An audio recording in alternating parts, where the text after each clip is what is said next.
The 9,822nd meeting of the Security Council is called to order.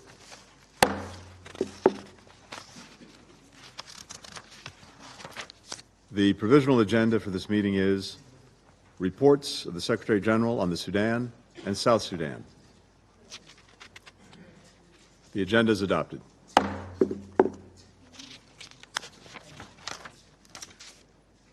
Let me start by warmly welcoming the distinguished ministers and other high-level representatives present in the Security Council chamber. Your presence today underscores the importance of the subject matter under discussion. In accordance with Rule 37 of the Council's Provisional Rules of Procedure, I invite the representatives of Egypt, the Sudan, Turkey, and the United Arab Emirates to participate in this meeting.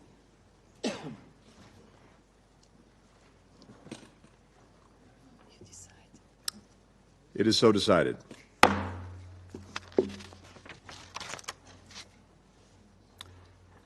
In accordance with Rule 39 of the Council's Provisional Rules of Procedure, I invite the following briefers to participate in the meeting. Ms. Idem Wasornu, Director, Operations and Advocacy Division, Office for the Coordination of Humanitarian Affairs. Ms. Shana Lewis, Preventing and Ending Mass Atrocities, Senior Advisor and Sudan Specialist. And Mr. Saad Bar al-Din, the Sultan of Dar Masalit. It is so decided.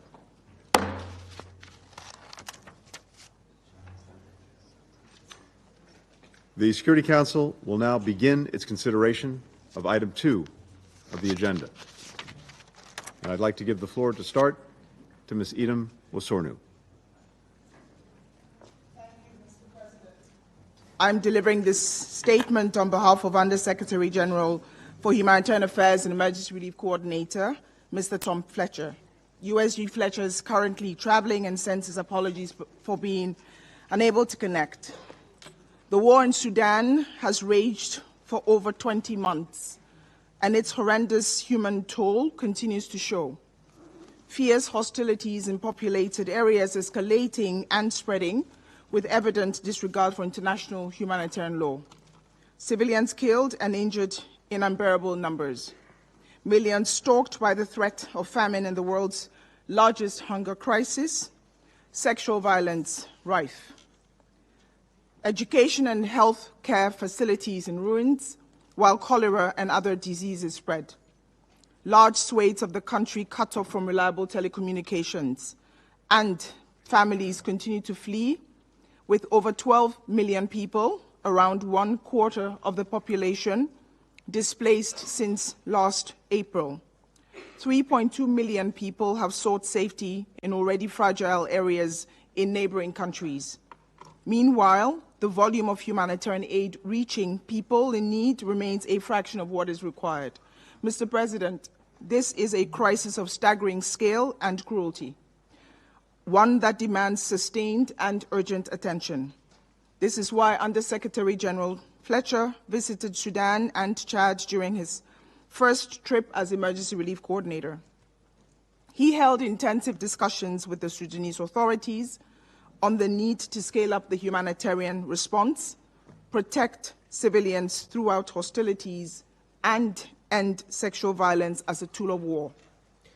During these discussions, there was agreement on the importance of an increased humanitarian presence on the ground in key locations, including Salingi as a base for operations across Darfur, and the need for more predictable and sustained cross-line access. Immediately after his meeting with USG Fletcher, the President of the Transitional Sovereign Council announced that humanitarian organizations would be able to establish hubs and regular flights to Blue Nile, North Kordofan, and South Kordofan. He also announced increased support for movement of humanitarian personnel. The United Nations Resident and Humanitarian Coordinator for Sudan is leading with urgency efforts to build on this progress. On the visit, Under-Secretary General Fletcher also listened to local communities and frontline humanitarian teams in displacement sites in Port Sudan area, Kassala Estate, at Janina in West Darfur, which he was able to reach via the Adre crossing from Chad.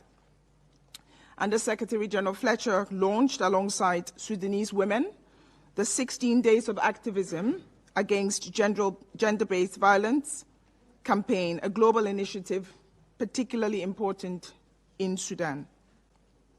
He also had the privilege to meet and listen to Mr. Saad Badruddin, Sultan of Dar Masalit in Port Sudan, who will also brief this council today. In Eastern Chad, Under-Secretary General Fletcher met with Sudanese refugees, Chadian refugee returnees, and the communities hosting them. Local and international responders are overwhelmed and under-resourced and conditions desperate. The Under-Secretary General announced an immediate allocation of $5 million from the Central Emergency Response Fund to support the response in Eastern Chad, but communities and responders need more. Mr. President, we have seen some positive momentum on access. permission to use a critical Adre border crossing extended for 3 more months.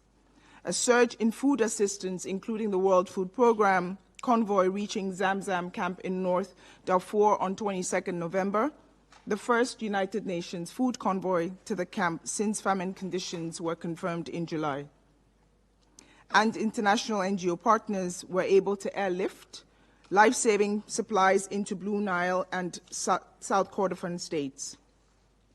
However, tentative hopes for progress have now been tempered by renewed hostilities.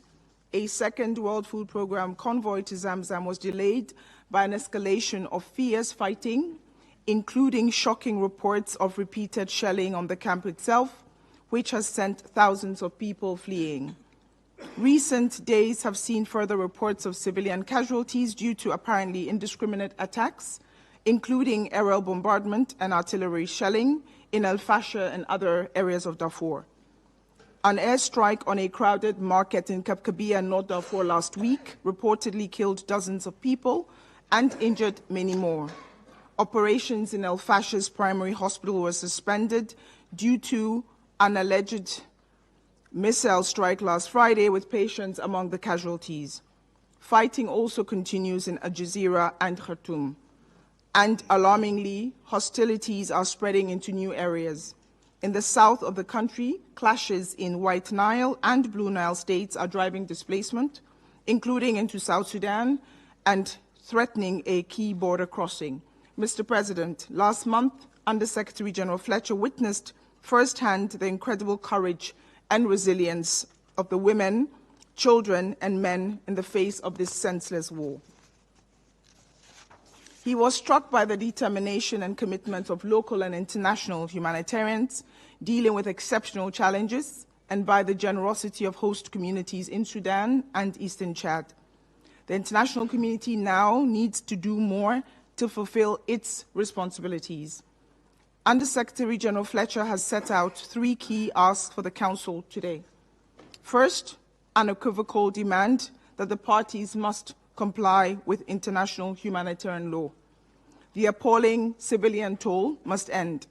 Essential infrastructure and services must be spared, and sexual violence must be stopped. The recommendations in the Secretary General's October report on the protection of civilians in Sudan should be implemented in full.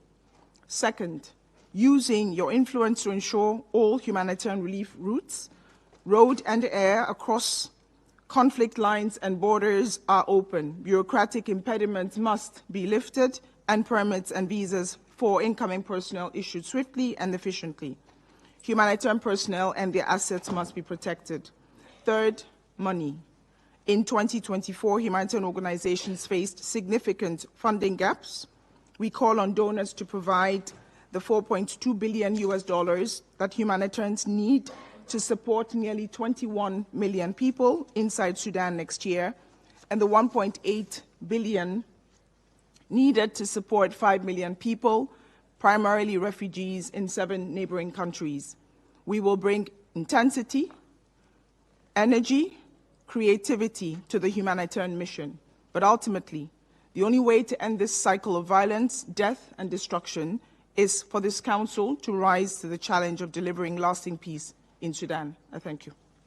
I thank Ms. Masorno for her briefing. I'd like to give the floor now to Ms. Shayna Lewis.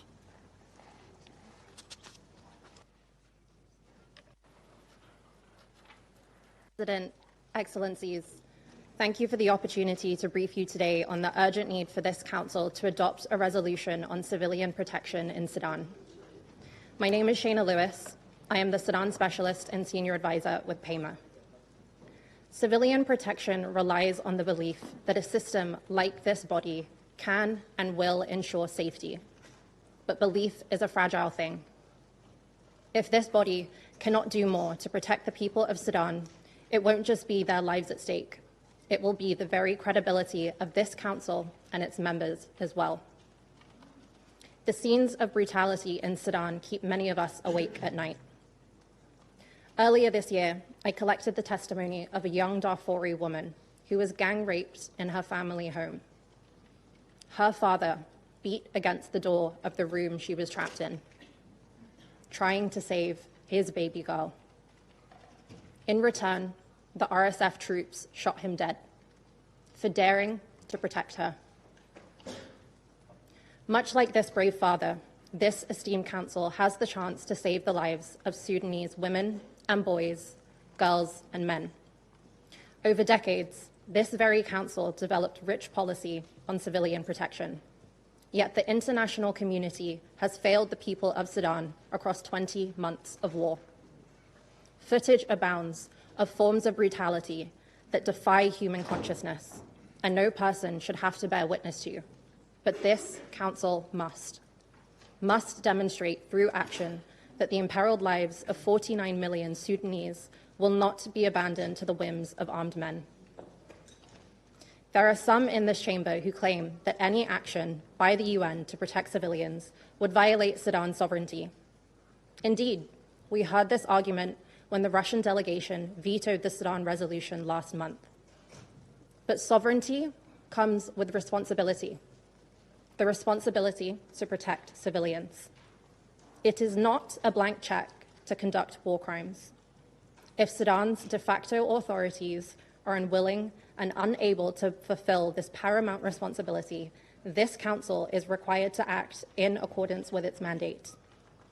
Make no mistake, this is a war against the people of Sudan, especially Sudanese youth who dared to stand up in the face of 30 years of oppression, dared to dream of a future defined by freedom, peace, and justice. And for daring to speak truth to power, the people of Sudan are now suffering amidst the trifecta of the world's largest displacement, food insecurity, and protection crises, all due to a war that by some estimates has taken the lives of over 150,000 civilians. Meanwhile, external backers that continue to finance and benefit from the war, benefit from the death, rape, and starvation of Sudanese must be held to account through sanctions. These backers, including the United Arab Emirates, must not be allowed to profit from Sudan's smuggled and blood-drenched gold. Members of this council with strong ties to these external backers must demonstrate that they value the lives of Sudanese civilians over partnerships with maligned actors.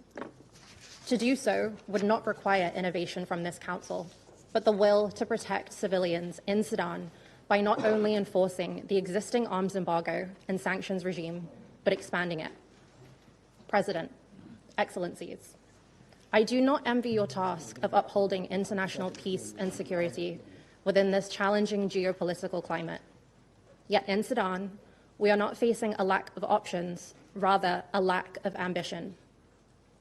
The Secretary General's recommendations for the protection of civilians were most welcome. However, many in civil society felt that they failed to match the severity of the crisis in Sudan. Let me be clear. It is the lack of a nationwide ceasefire that demands that this council takes action to protect civilians in Sudan. The chief prosecutor of the International Criminal Court believes that the Rapid Support Forces and the Sudanese Armed Forces have committed atrocity crimes in Sudan. Though we must be careful to not draw a false equivalency between the actions of the Rapid Support Forces and the Sudanese Armed Forces, any and all commissioning of atrocities must be condemned and stopped. Earlier this month, the Sudanese Armed Forces conducted airstrikes on a market in Kapkabia, North Darfur, killing over 100 people. Meanwhile, the atrocities of the Rapid Support Forces stretch across the breadth of the country. The UAE-backed RSF is committing genocide in Darfur, from Ardamata to El Geneina, Khartoum to El Fasher, and now they are cleansing famine-stricken Zamzam, Sudan's largest camp for internally displaced people. The RSF is attempting to finish the genocide that began over 20 years ago, and the RSF is succeeding. We must and can do more to address these threats against Sudanese civilians. One of the greatest threats is the ongoing telecommunications blackout.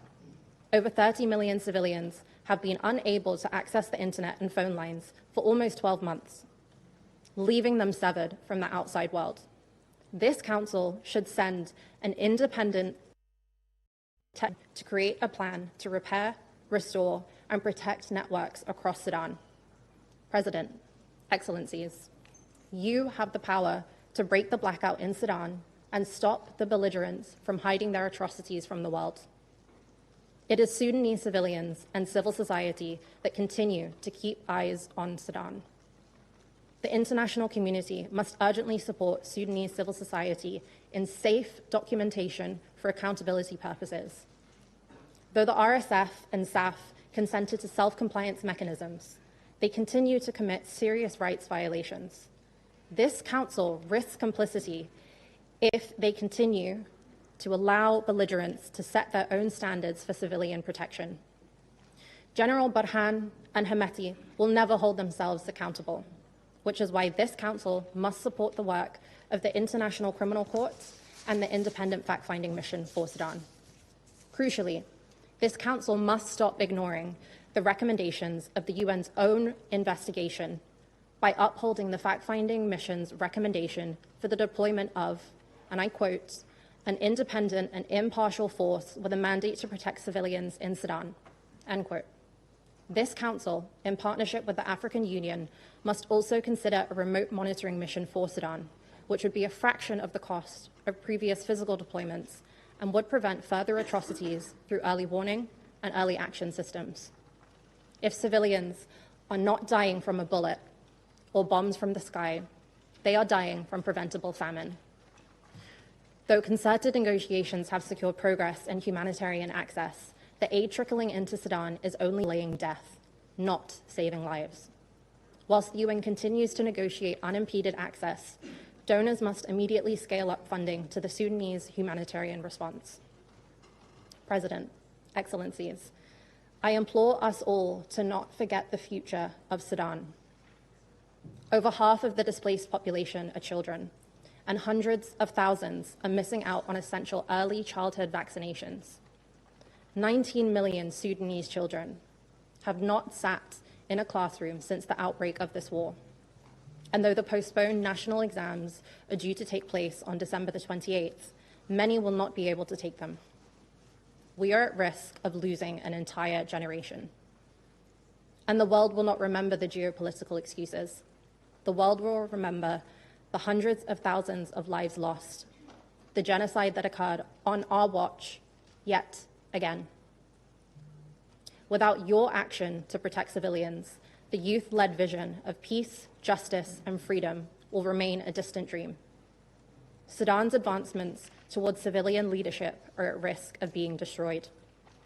Sudanese youth have peacefully demonstrated and died for these very freedoms since 2018, and today continue to risk their lives whilst providing life-saving humanitarian assistance to their community members through emergency response rooms and other grassroots initiatives.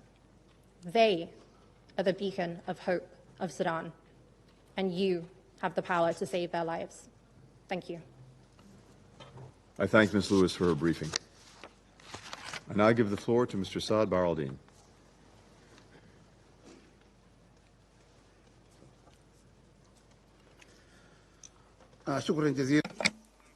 Thank you. In the name of God, the merciful, the compassionate. Thank you, Mr. President. I would like to thank the two briefers, Ms. Adam and Ms. China. And I would like to assure you that the content of these two briefings is accurate in most of what it presents. But I would also like to mention that the bloodiest and the most tragic part was not reflected in these briefings. I do not expect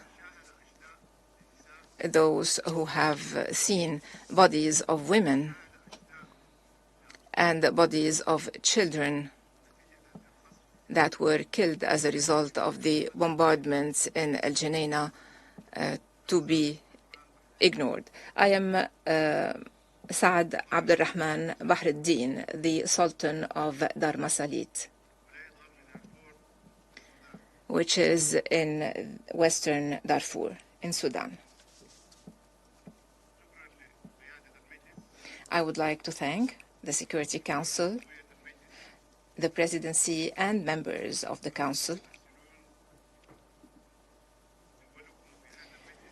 You all represent your countries in this council. And we hope that you will save the Sudan by adopting strong and strict measures, and that you will save the Sudanese people from this tragedy and from this major crisis. Mr. President,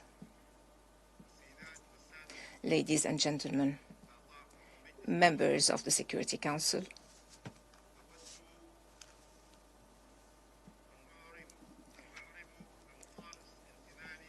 I would like to express my gratitude for giving me the opportunity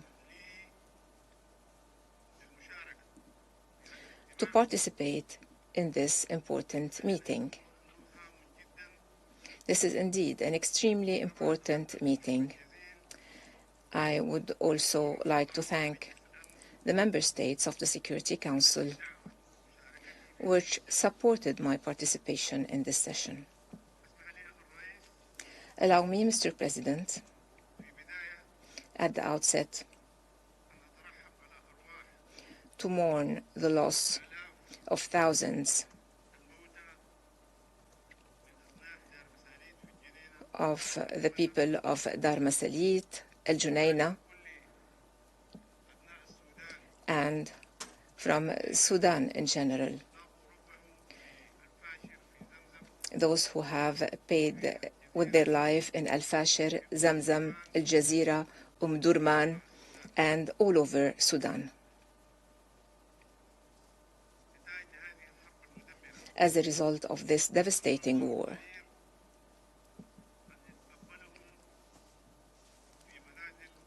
may their soul rest in peace.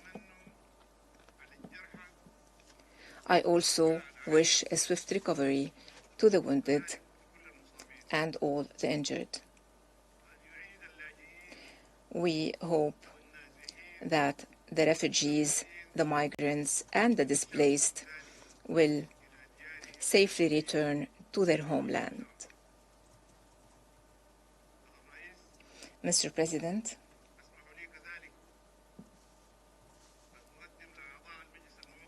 allow me as well to give you a brief introduction of the Sultanate of Dar Masalit. This Sultanate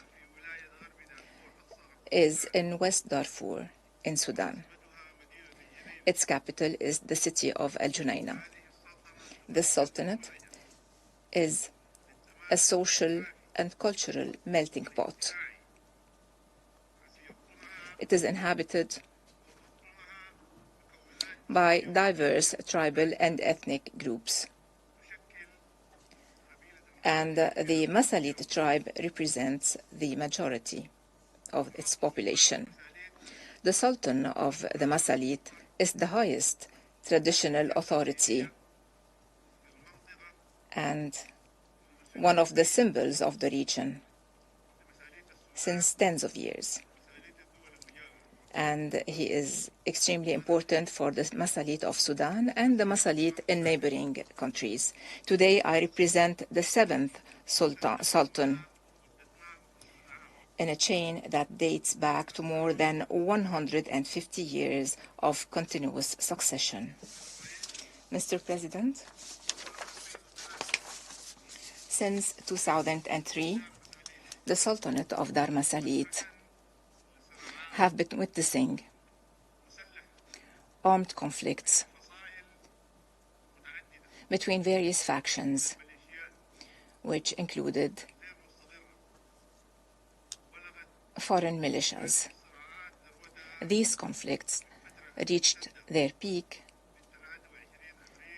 between the 23rd of April 2023 and today. The war erupted in Dar Masalit only 1 week after it erupted in Khartoum. When the war reached Dar Masalit, which is 2,000 kilometers away from the capital. The people among the Masalit tribe and other tribes were systematically targeted at a large scale owing to their ethnic identity and the color of their skin. The most hideous crimes were perpetrated against them. These crimes include genocides that haven't been witnessed in our modern history anywhere else.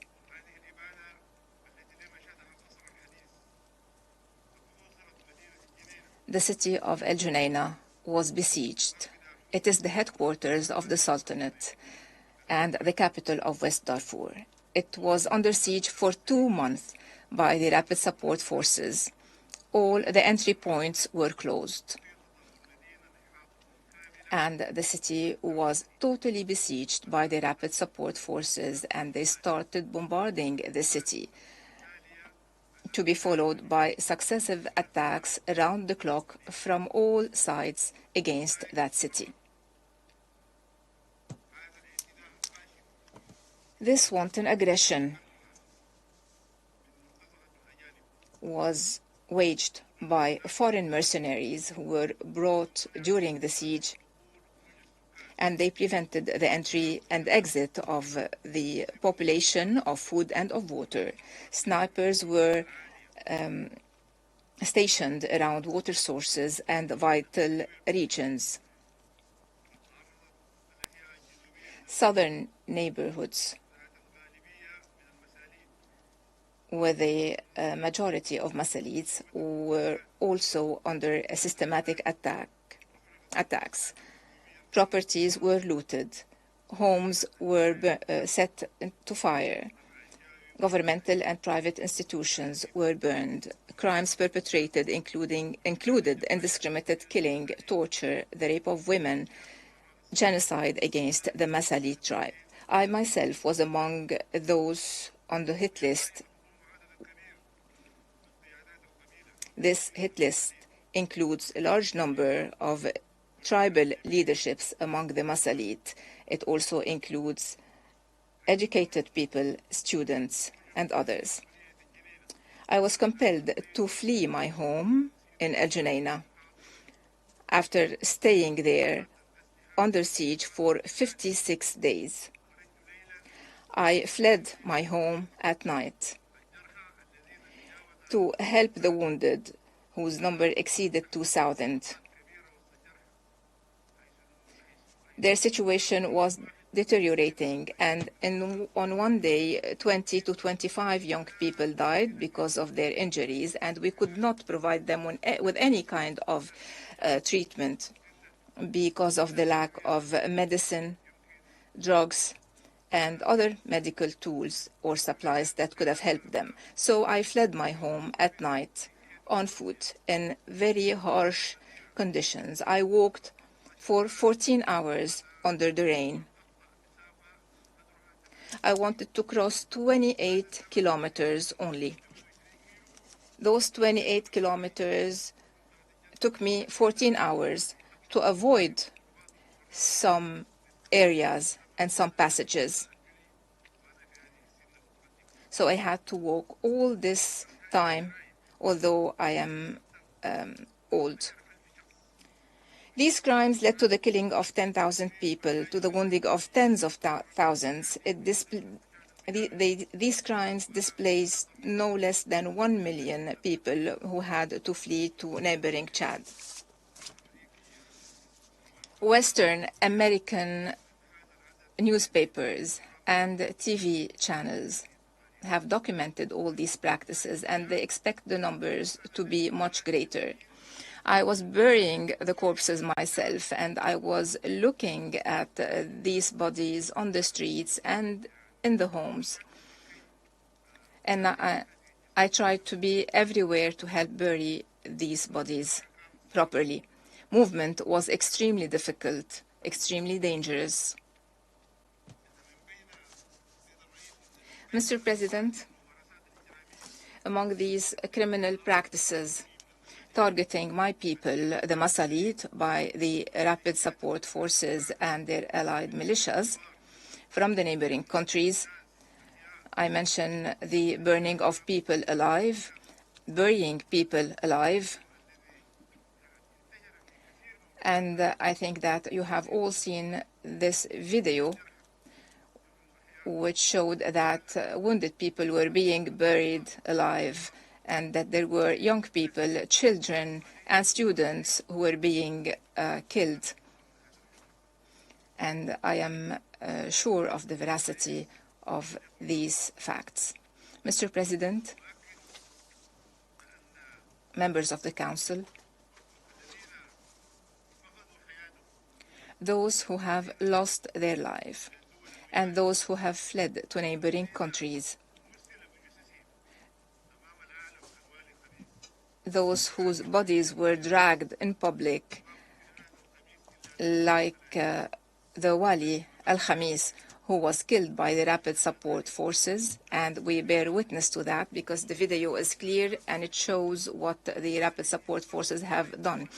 He was arrested by the RSF in West Darfur, and there is a video available on the net that we can show you as a council or as individuals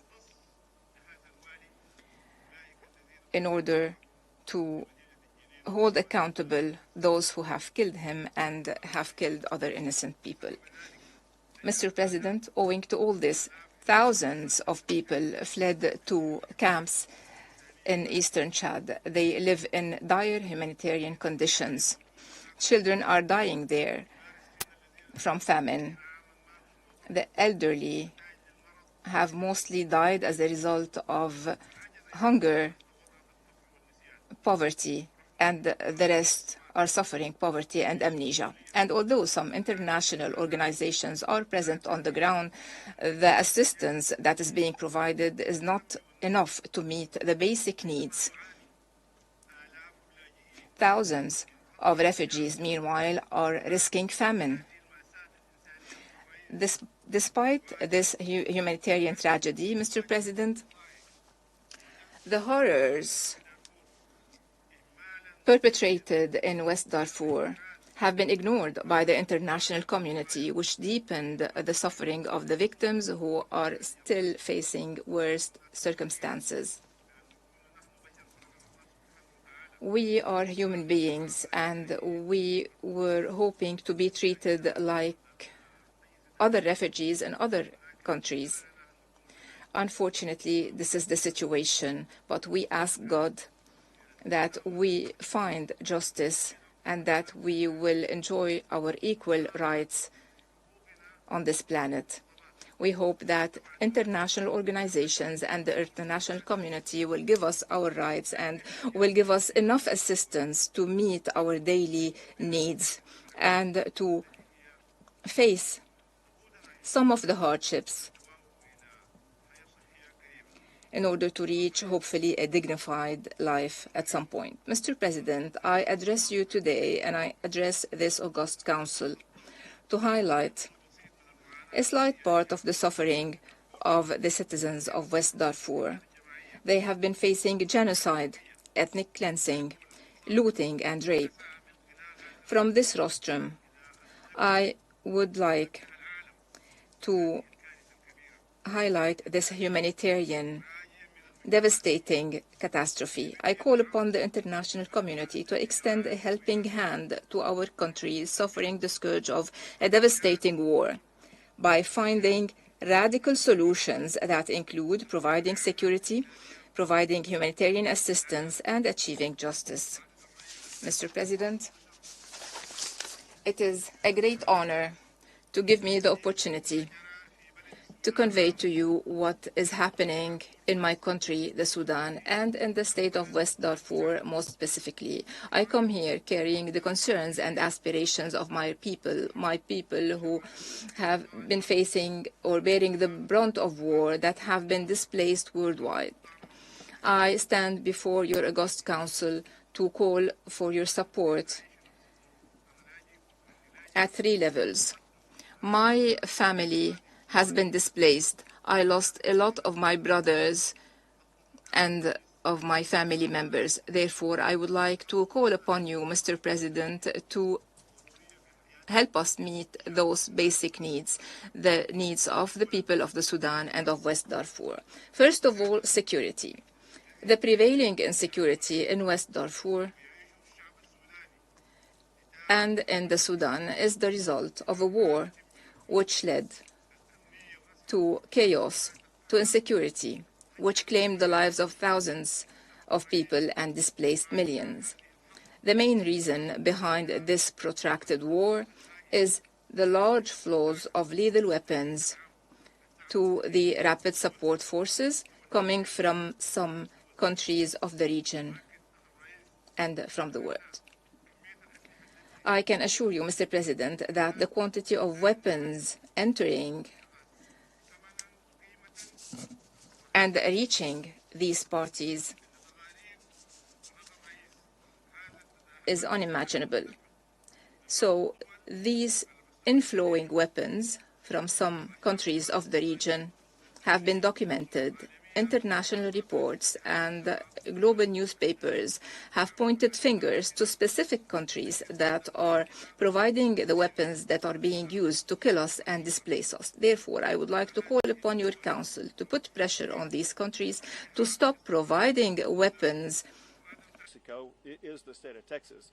There's a lot of reasons why Texas will be playing a centerpiece role in closing the border and in the deportation process. However, this is not a Texas issue, and it's not even a Texas, New Mexico, Arizona, and California issue. This is an issue for all the states of the United States of America, and it's one of the reasons why Donald Trump was elected in the first place. So Donald Trump and Tom Homan and the entire Trump administration will be working in states all across the United States of America to make sure that if there are illegal immigrants being harbored anywhere, especially those who have committed a crime or pose a national security concern, those are the people that Tom Homan is going to go after first to make sure that we restore order and safety into our communities.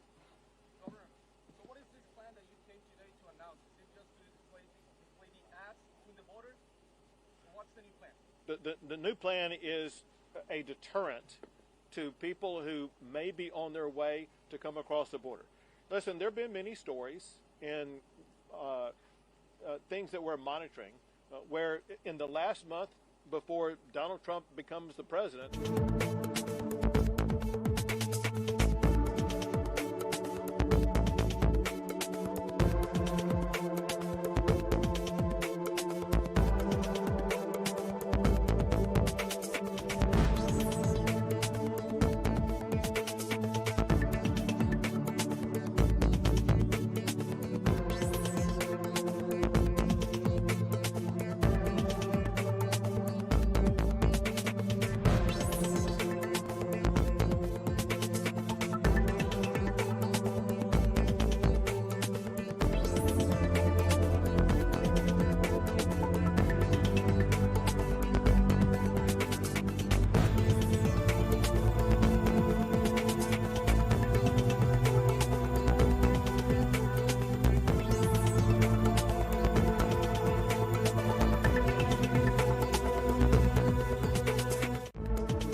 half a dozen years later, we see on too many Sudanese faces hunger, despair.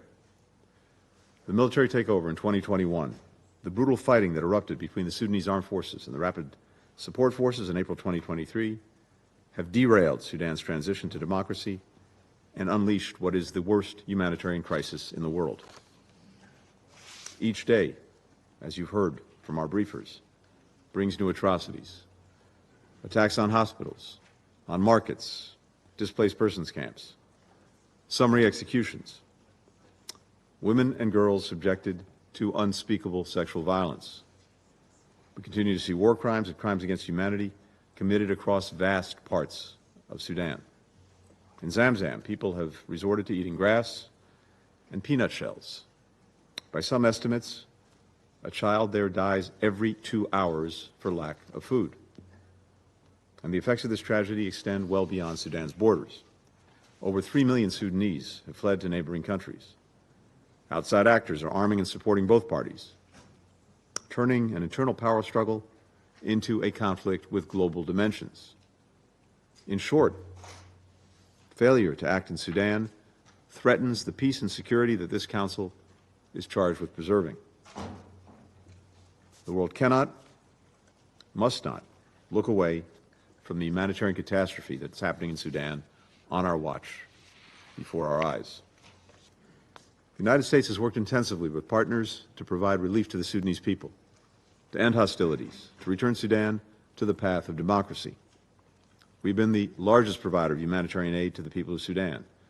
Today, we're announcing an additional roughly $200 million more for food, for shelter, for health care, bringing total U.S. support to more than $2.3 billion since fighting broke out last year. In August, the United States launched a new initiative, Advancing Life-Saving and Peace in Sudan, co-hosted by Switzerland, Saudi Arabia, in partnership with Egypt, with the UAE, with the African Union, and with the United Nations. ALPS, as it's called, built on earlier work in Jeddah and Paris, and it incorporates Sudanese civil society, including Sudanese women who are both disproportionately harmed by the violence and essential to ending it. Alongside our partners, the United States successfully pressed Sudanese authorities to reopen major transportation arteries across Sudan, including, as you've heard, the Adre border crossing into Darfur. These efforts have allowed aid to reach more than 3.5 million people across Sudan. We enabled humanitarian air operations to resume for the first time since the conflict began, meaning that a trip that might have taken 2 days over flooded and bombed-out roads can now take just 1 hour. With U.S. leadership, the UN, and the Sudanese Ministry of Health vaccinated over 1.4 million people against cholera, achieving 98% coverage in hard-hit areas. So, this is important progress. It is saving lives, but it is nowhere near enough. So, let me suggest today 4 ways that we can intensify our efforts. First, we have to get more aid, more relief where it's needed most, safely, rapidly, unhindered. In November, aid groups distributed 19,000 metric tons of assistance in Sudan. That was a 4-fold increase since August. Yet to even come close to meeting the immense demand, we need to double that, 40,000 metric tons every single month. It means the international community has to give more to support those in Sudan, as well as refugees in countries like Egypt and Chad that are so generously hosting them. To deliver that assistance, we must finalize and sustain humanitarian corridors that allow aid to get into contested areas. 31 World Food Program trucks are now rolling toward a part of Khartoum that had been cut off from humanitarian support since April of 2023. We have to build on this momentum and regularize this corridor, as well as the ones into El Fasher, into Jazeera, into Al Obeid. Assistance must also be permitted not only to cross the border into Sudan, but to cross territory that is held by the two sides. Both parties have created obstacles, whether it's bombs or bullets, or bureaucracy. Lives depend on this. It depends on flowing aid freely across lines of control. We have to ensure that aid can be dispensed more efficiently. Sudanese authorities have allowed the UN to open 3 new humanitarian hubs and let international aid workers move freely about Sudan. Standing up a 4th hub in central Darfur Zalinge is also vital. It's time for the United Nations and the humanitarian community to activate these facilities and scale up aid delivery as soon, as quickly as possible. Second, this Council must press both warring parties to protect civilians, to stop atrocities, to end the fighting. The ALPS Group has proposed a compliance mechanism, a committee with representation from the SAF, from the RSF, from the international community, to ensure that each side upholds international law and their commitments under the Jeddah Declaration. As I said a year ago, when determining that both the SAF and the RSF had committed war crimes, and that the RSF had committed crimes against humanity and ethnic cleansing, specifically designating the atrocities against the Mawzalid described by the Sultan as ethnic cleansing, the United States will use every tool, including further determinations and sanctions, to prevent abuses and hold perpetrators accountable. We encourage other partners to implement similar sanctions bilaterally, multilaterally, on individuals, on organizations whose actions worsen the conflict. Third, the Council must make clear to the outside actors fanning the flames in Sudan that this conduct cannot continue. Last month, the United Kingdom and Sierra Leone put forward a resolution that called for a nationwide ceasefire, increased civilian protection, and the unhindered flow of aid. 14 members, including the United States, voted in favor of this resolution. One member, Russia, vetoed. They called the resolution, and I quote, absurd and unacceptable. Here's what's absurd and unacceptable. Any country professing to care about African nations while continuing to fuel Africa's largest war. So, to the foreign sponsors sending drones, missiles, mercenaries, enough. To those profiting off the illicit oil and gold trade that fund this conflict, enough. Use your resources to ease Sudanese suffering, not deepen it. Use your influence to end the war, not perpetuate it. Don't just claim to be concerned about Sudan's future, prove it. Finally, we must all continue to support the Sudanese people as they work to revive this transition to inclusive, civilian-led democratic governance. In September, the African Union reiterated its call for Sudan to return to a constitutional and civilian-led order. The United States endorses this call. This entire Council should do so as well. To further advance the restoration of civilian governance, to help realize the aspirations of the Sudanese people, I'm announcing today that the State Department will work with Congress to provide $30 million to empower civil society and elevate civilian voices in the dialogue about Sudan's future. Even as the bombs continue to fall, the people of Sudan are not waiting to lead. Across the country, they're banding together to support one another and to rebuild their nation. Volunteers, many of them young people, are preparing food at local soup kitchens in Darfur. They're offering coloring books to traumatized children. They're running health clinics. They're repairing collapsed electrical lines. There's even a word for the selflessness that these citizens are demonstrating daily. A deep-rooted Sudanese tradition called nafir. Nafir is a sense of solidarity, a commitment to mutual aid, a community springing into action in times of need. It translates literally as a call to mobilize. So, as a council, we too should answer that call. We too should mobilize. We have a responsibility to stop the suffering, to end this war, to support the Sudanese people so that, in the words of that protester, freedom is once again on their faces.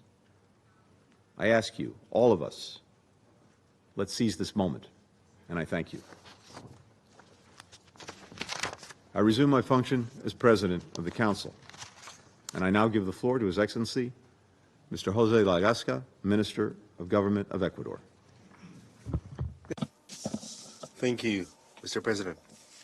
I want to start by thanking the United States for organizing this session and the keynote speakers for their interventions on this extremely important topic. The war in Sudan must end. This requires a decisive action of the international community, including by the Security Council. Over 600 days of armed hostilities have left a devastating path of death, displacement, and human suffering. The Sudanese people is confronting unimaginable levels of violence, hunger, and displacement, exacerbated by horrific violations of human rights and international humanitarian law. Particularly alarming are the grave violations against children, killings, mutilations, sexual violence, and forced recruitment. This represents an attack against the very future of Sudan.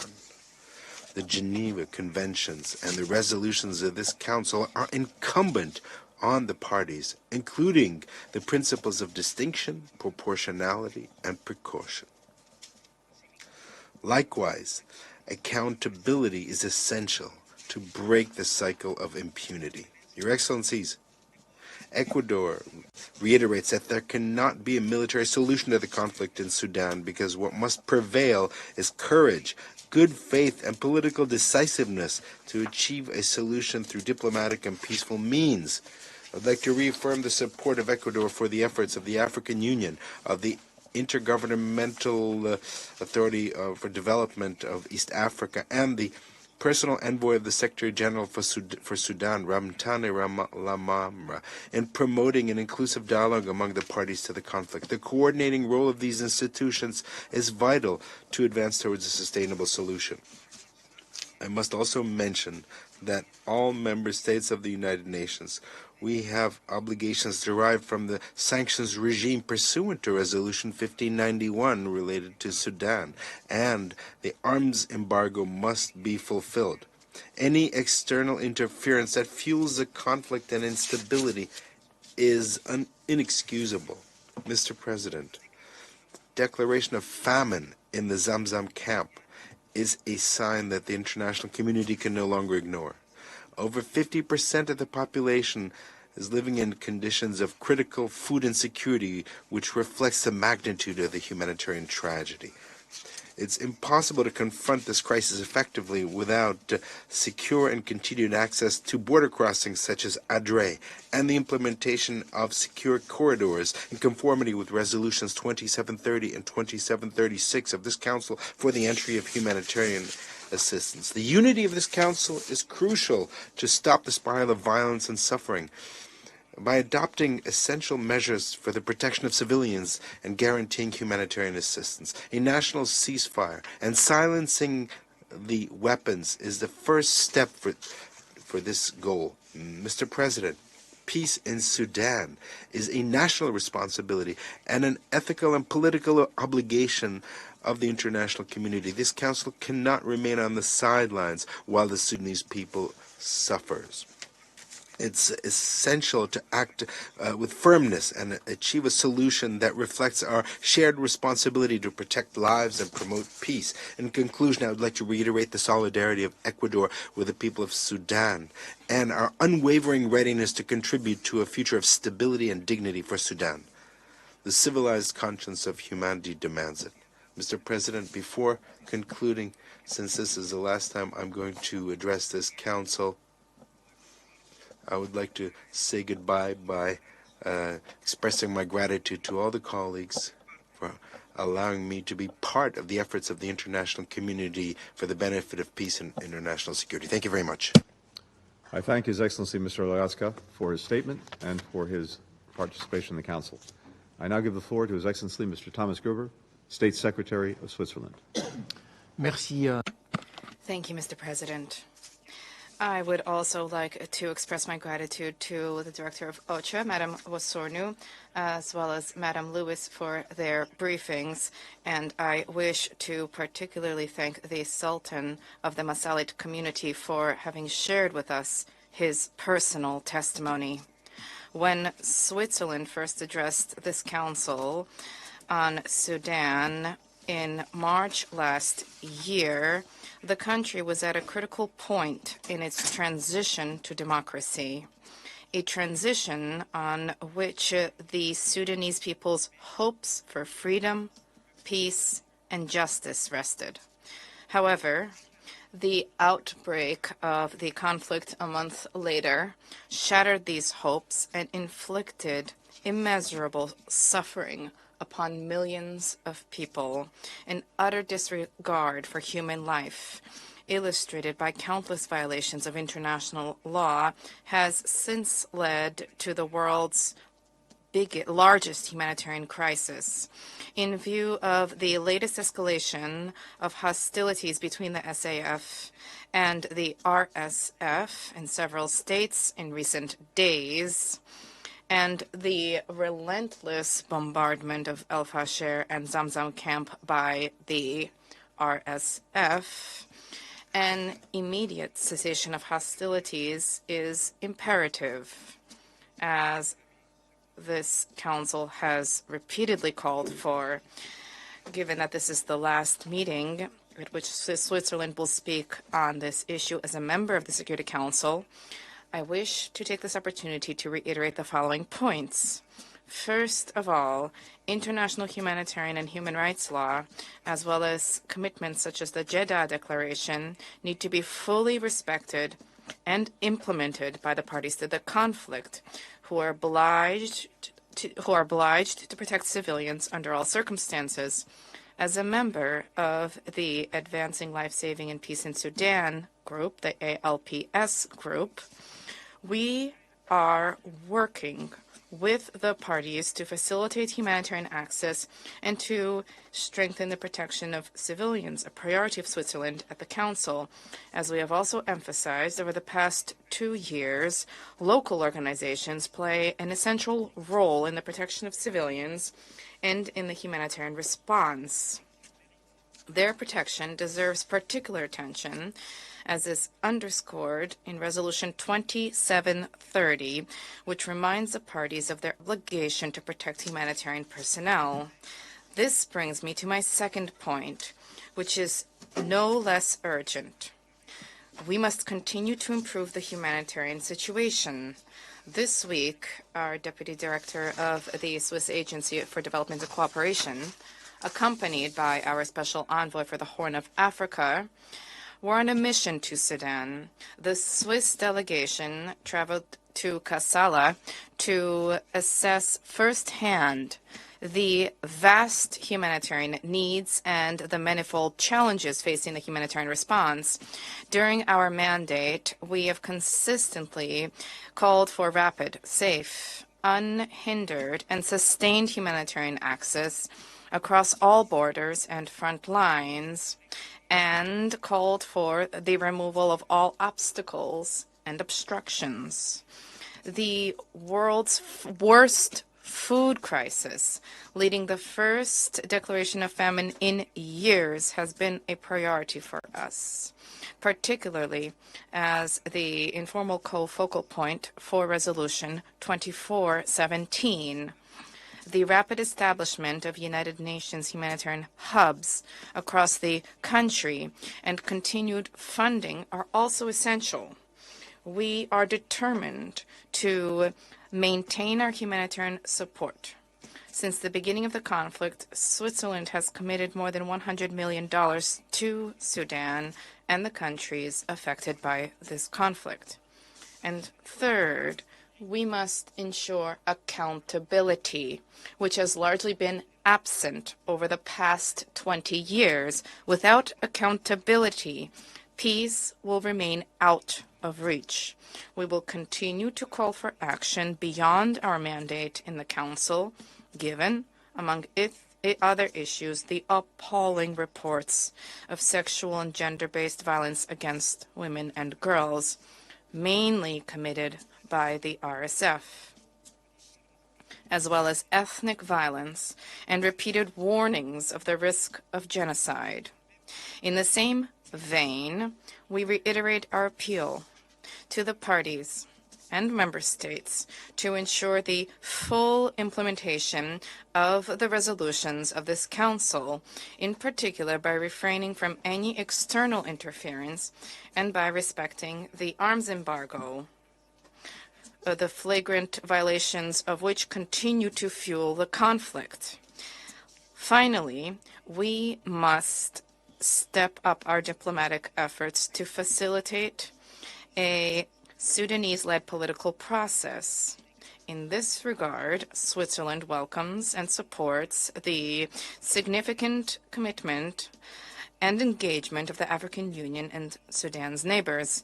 Switzerland remains committed to promoting the active and meaningful participation of women in all discussions on the future of their country.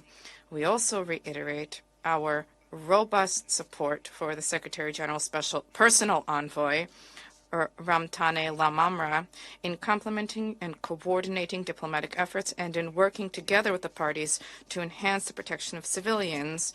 We remain at his disposal to provide any support, as we have done in the past, as a host state for the proximity talks in Geneva. Mr. President, in the midst of this man-made disaster, hope remains, as has been attested to by the personal testimony of Hannah El-Tiani in this chamber during our presidency in October. This hope must guide our efforts within this council. It is our responsibility to act without delay and to speak with one voice in the face of this human tragedy. As Switzerland's term on the council draws to a close, we reaffirm our solidarity and our steadfast commitment to freedom, peace, and justice for all Sudanese. Thank you. I thank His Excellency, Mr. Gerber, for his statement. I now give the floor to the representative of the United Kingdom. Thank you, President. I'm grateful to Secretary Blinken for convening this meeting today and for all the United States' efforts to bring to an end the suffering in Sudan, including through the ALPS Group, the Jeddah process, and your significant funding for humanitarian assistance. I thank Ms. Wazonu for her briefing, and Ms. Lewis and Mr. Bar Eldin for their powerful testimony. President, 2024 has been a year of unimaginable suffering for the people of Sudan. Disease, displacement, violence. In August, the Famine Review Committee confirmed famine in Sudan. Upcoming food security assessments are expected to be even worse. 2025 must be different. On this, I will make 3 points. First, amid continued conflict, this Council has rightly focused on improving humanitarian access. We now need to see delivery and actually reaching the millions of people in need across Sudan.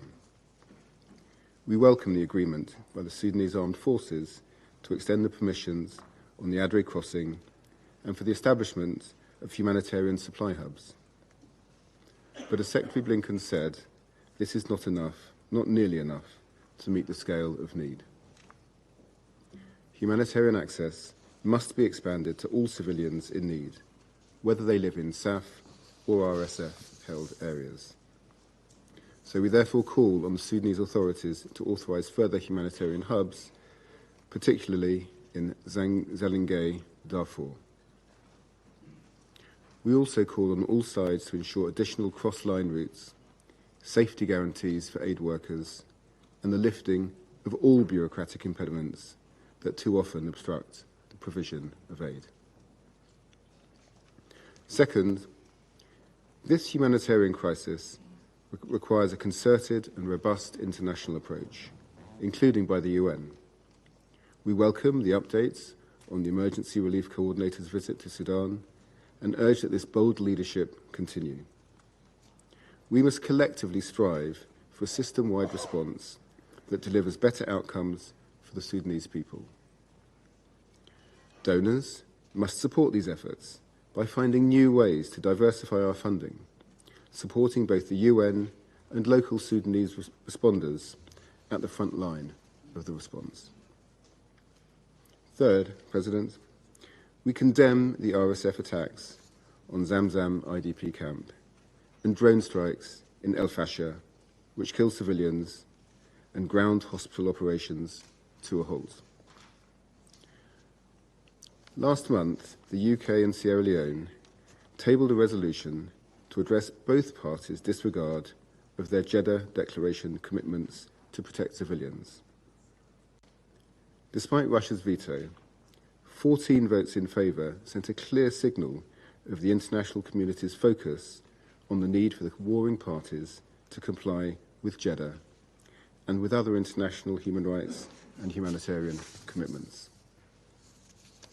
We urge the warring parties, yet again, to engage meaningfully with existing diplomatic initiatives towards a lasting national ceasefire and political solution, including the efforts of the Secretary-General's personal envoy, Mr. Ramtan Lamamra. President, 2024 will be remembered as the year the warring parties created the world's worst displacement crisis and a man-made famine they could have prevented. It is within their power to end this suffering, and ensure peace in 2025. The world will be watching. Thank you. I thank the representative of the United Kingdom for their statement. I now give the floor to the representative of Algeria.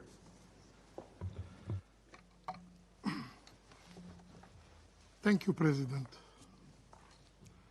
I have the honor to deliver this statement on behalf of the A3 plus members, namely Guyana, Mozambique, Sierra Leone, and my own country, Algeria.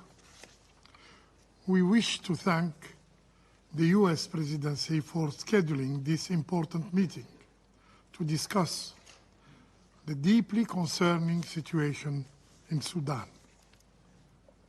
We want to convey our thanks to Mrs. Edem Wozornu for giving us deep insight into the humanitarian situation on the ground, and also for her dedication to the population in need in Africa and all over the world. We listened carefully to the remarks made by Mrs. Shaina Lewis and Mr. Saad Bahraddin, Sultan of the Masalit. Finally, we welcome the participation of the permanent representatives of Sudan, Turkey, Egypt, and the United Arab Emirates to this meeting. Mr. President, the situation in Sudan has been an active dossier in our agenda since the start of the conflict, particularly during the year 2024. During this year, our Council deployed important effort to contribute to the de-escalation of tensions and bring the parties to a ceasefire agreement. But in vain. Despite these sustained efforts, we are still witnessing a continued deterioration of the situation on the ground. The latest reports on fighting in Al-Fashar, in Khartoum, in Al Jazeera, and in Sennar are appalling.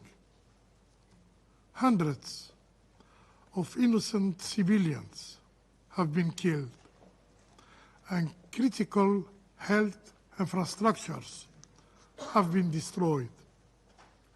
Additionally, the recent reports of large-scale killings, abductions, rapes, and attacks against civilians in South Kordofan by the Rapid Forces leave us speechless. Women and girls are unfortunately among the main targets. They are frequently subjected to unspeakable violation and suffering.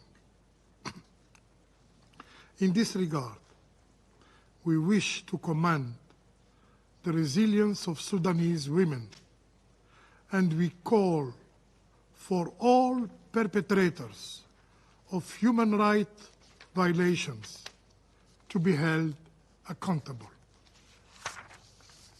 Mr. President, the A3 Plus insists on the need to continue engaging constructively on the Sudanese file and wishes to underline the following. First, an immediate ceasefire is imperative. We reiterate our calls for the Sudanese parties to implement an immediate ceasefire without precondition. Without precondition.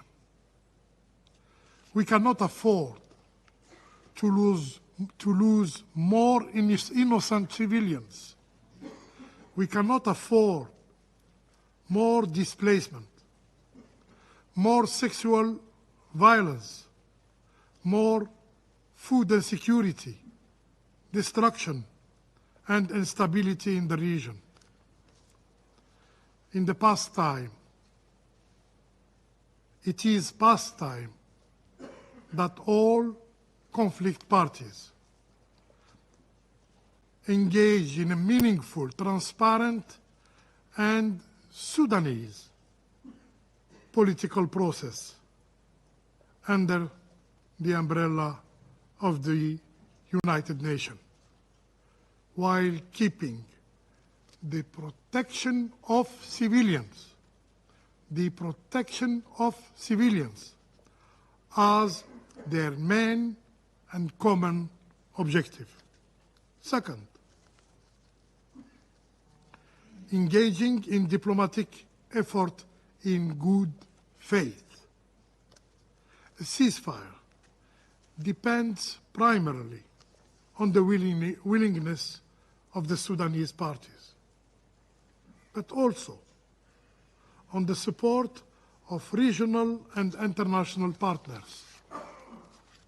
Our Council has to provide further support to good faith diplomatic efforts while insisting on the coordination of this effort and the preservation of the central role of the UN and the African Union. In this regard, we welcome the organization of the third consultative meeting in Mauritania to coordinate regional and international diplomatic effort on the Sudan crisis. Also, we look forward to the announcement of the next round of proximity talks between the Sudanese parties, which will be convened by the Secretary General Personnel Envoy, Ramtan Lamamra, beginning next year. In this regard, we encourage the Sudanese parties to constructively engage in these mediation efforts. Third, the need to continue facilitating humanitarian access. The latest developments on the ground are deeply concerning for all of us due to their impact on the delivery of humanitarian assistance to the population in need, especially women and children, particularly those forcibly displaced or trapped in areas of heavy fighting, or in besieged cities such as El Fasher.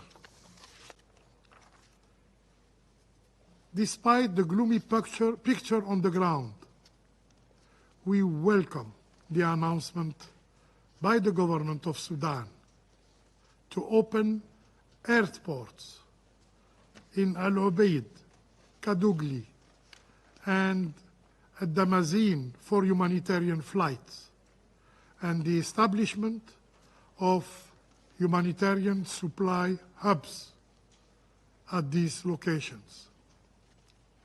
We also welcome the WFP announcement on 22nd of November of aid finally reaching North Darfur, in particularly food aid delivered to the Zamzam IDP camp. These positive steps came in addition to the recent measures related to the reopening of the Al-Adri border crossing and the authorization of humanitarian air operation in South Kordofan. We call the Sudanese government, we call on the Sudanese government to sustain these positive steps and further facilitate humanitarian assistance for the benefit of all those who are affected by this tragic situation. Fourth and last, finally putting an end to foreign interferences. We wish to refer to the strong statement made by USG Di Carlo at the same chamber on the role of external actors. And I quote, "To put it bluntly, certain purported allies of the parties are enabling the slaughter in Sudan. This is unconstitutional. It is illegal, and it must end." End of quote. We therefore reiterate our call for the strong and public condemnation of foreign interference in Sudan and the full respect of the established sanction regime and the arms embargo by all member states. Mr. President, we conclude by underlining the need for our Council to engage positively and constructively on the situation in Sudan, to support in good faith the peace effort in this important country, to avoid the spillover of this conflict in the region and in the continent. I thank you. I thank the representative of Algeria for their statement. I now give the floor to the representative of China. President, I thank OCHA Director Ms. Wasunu and the civil society representatives for their briefings. I also welcome the presence of the representatives of the Sudan, Egypt, Turkey, and UAE. The conflict in Sudan has entered its 20th month as fighting continues unabated, resulting in mounting civilian casualties, a record level of displacement, and an increasingly dire humanitarian situation. The spillover of the conflict risks undermining regional stability.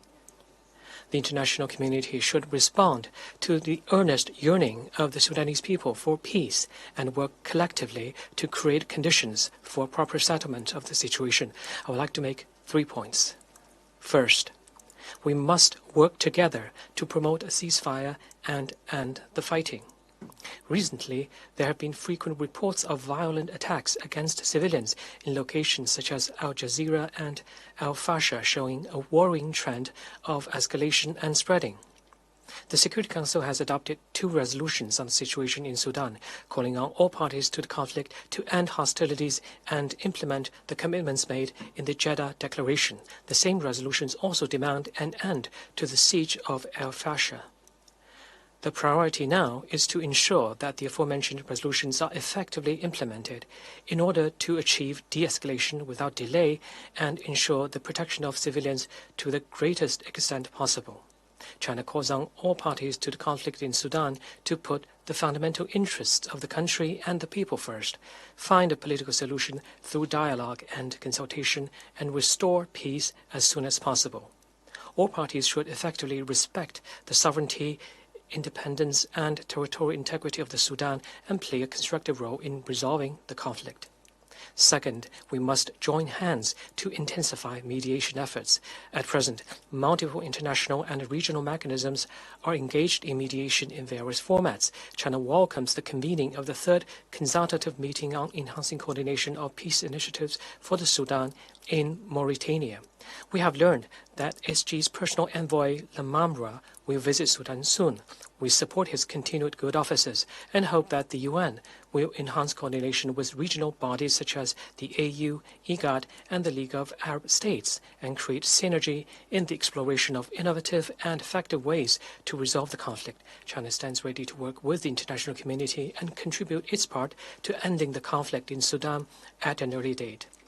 Third, we must contribute collectively to alleviating the humanitarian plight. China applauds the enormous efforts of the WFP and other UN agencies for providing humanitarian assistance. We welcome the recent announcement by the Sudanese government to extend permissions on the Algerian crossing, the opening of additional airports as hubs for the transportation, storage, and distribution of humanitarian supplies, as well as the concrete measures taken to facilitate humanitarian access. We support the continued cooperation between the UN and the Sudanese government to ensure that aid supplies are expeditiously delivered to the people in need. We call on the international community to scale up assistance, honor pledges in a timely manner, and help Sudan improve its humanitarian response capabilities. In addition, it is important to note that as the conflict in Sudan drags on, a large number of refugees are fleeing the country, putting ever-increasing humanitarian pressure on neighboring states. The international community should expand targeted support for host countries and address the refugee shock through concerted efforts. It must be emphasized that any international humanitarian operations must fully respect the legitimate concerns of the Sudanese government regarding its sovereignty, security, and other aspects, and must be in full compliance with the principles of humanity, neutrality, impartiality, and independence. Humanitarian questions should not be used as a pretext to exert undue pressure, let alone seek political self-interest. President, since the eruption of the conflict, China has provided Sudan with multiple batches of humanitarian assistance, including food and medical supplies. A new shipment of food aid will arrive soon. China has also recently partnered with the FAO to implement an agricultural assistance program in Sudan's Red Sea state, providing seeds and other agricultural inputs to small and medium-sized farmers as a way to address food insecurity. We remain committed to working with the international community and making even more efforts to help Sudan ease the humanitarian situation and restore peace and stability. Thank you, President. I thank the representative of China for their statement. I now give the floor to the representative of the Republic of Korea. Thank you, Mr. President, for convening this crucial meeting. We thank the Director Orsono, Ms. Louise, Sultan Saad Bar El-Din for their insightful and sobering briefings.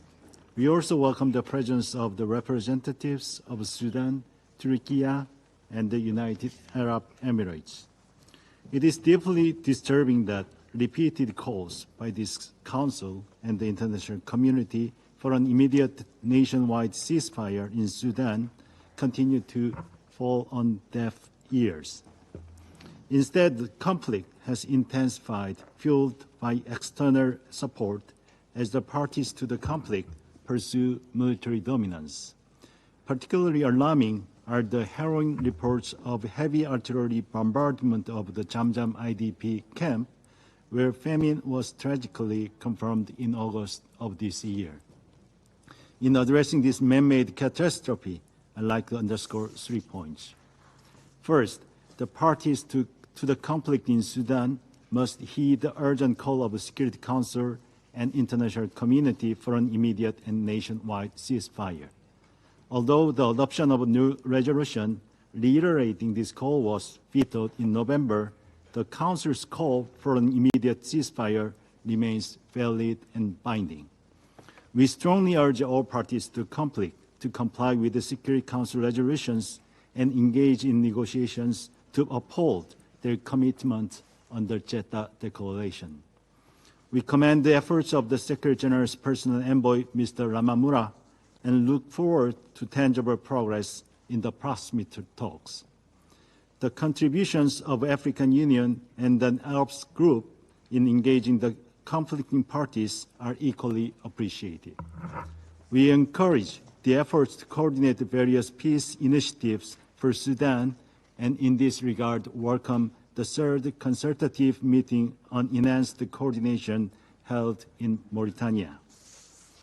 Second, unhindered humanitarian assistance remains essential to meet the overwhelming needs of the world's largest displacement and hunger crisis in Sudan.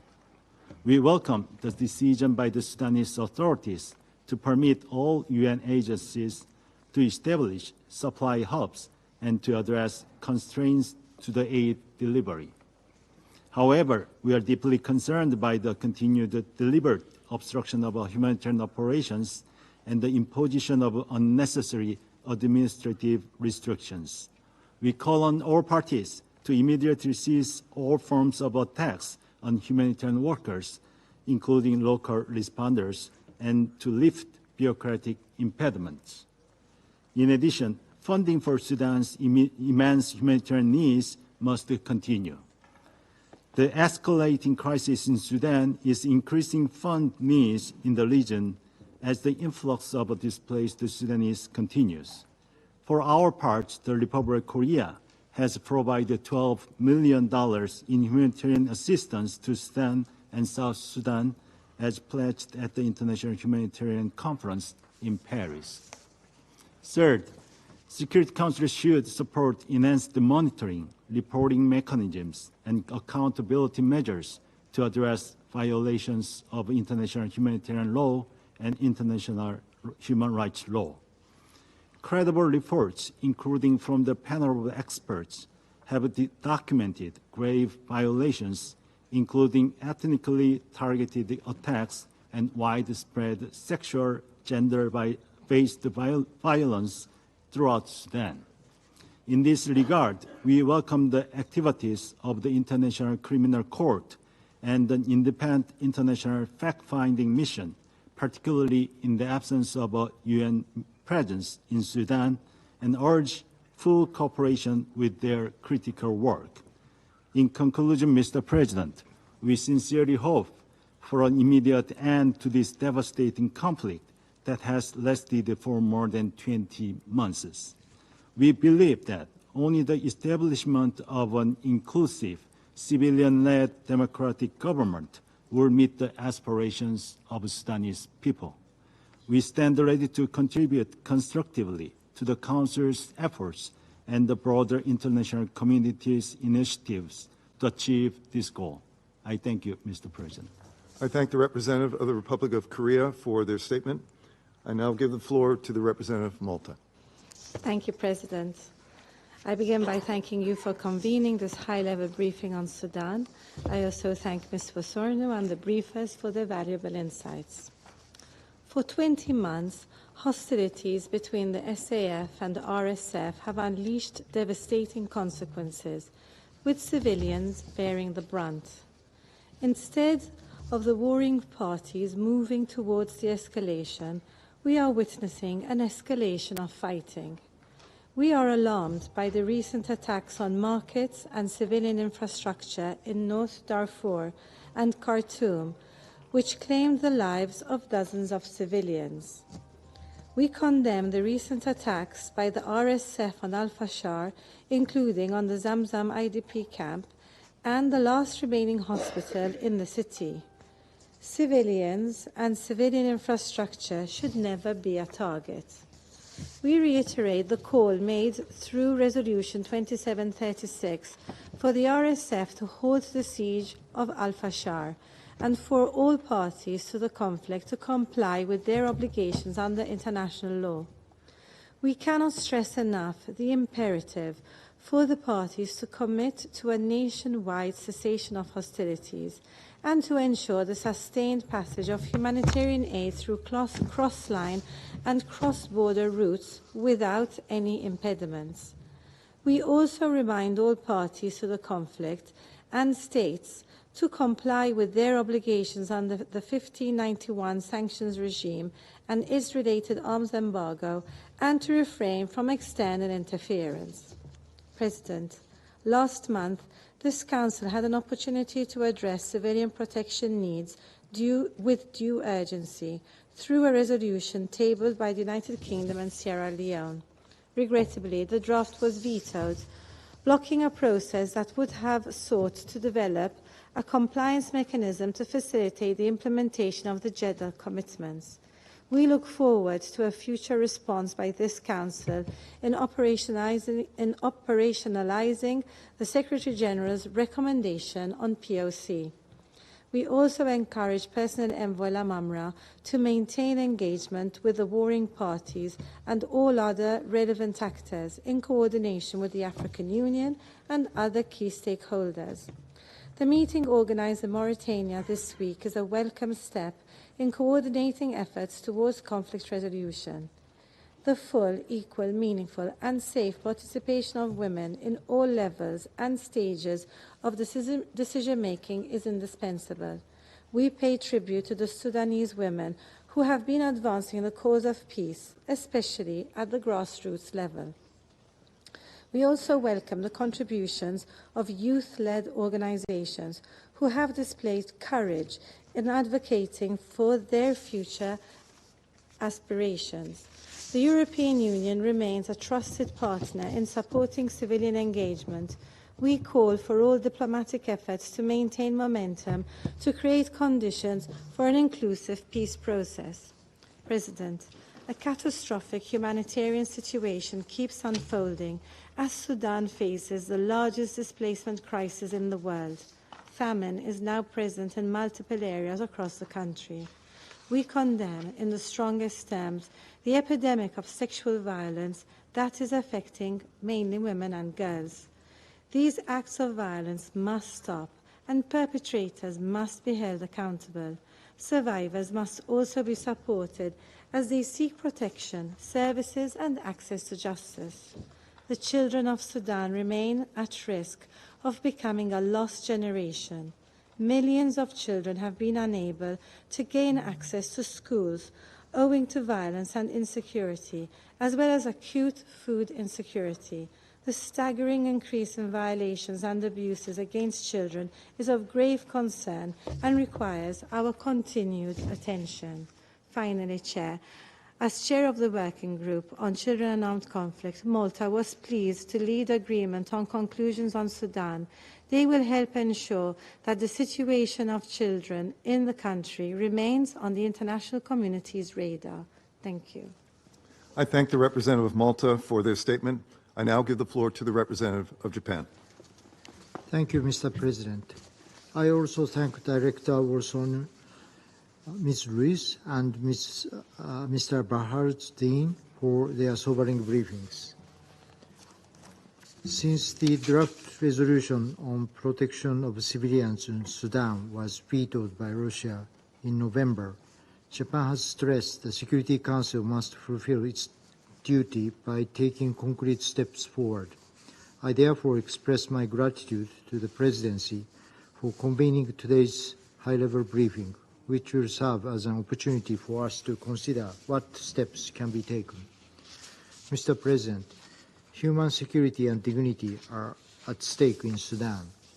The Rapid Support Forces, RSF's deliberate attacks against civilians, including Zamzam camp, continue to be reported. Security Council Resolution 2736, demanding the RSF halt the siege of El Fasher, has not been implemented yet. It is also reported that the Sudanese Armed Forces, SAF, are responsible for many civilian casualties by bombardment in populated areas. The number of people forcibly displaced has exceeded 12 million. This is currently the largest displacement crisis in the world. More and more people are at risk of sexual and gender-based violence without proper care for the victims and survivors. Acute food insecurity has been reported. Agricultural activities and the market system have been hindered by the conflict. With this in mind, I would like to make 3 points.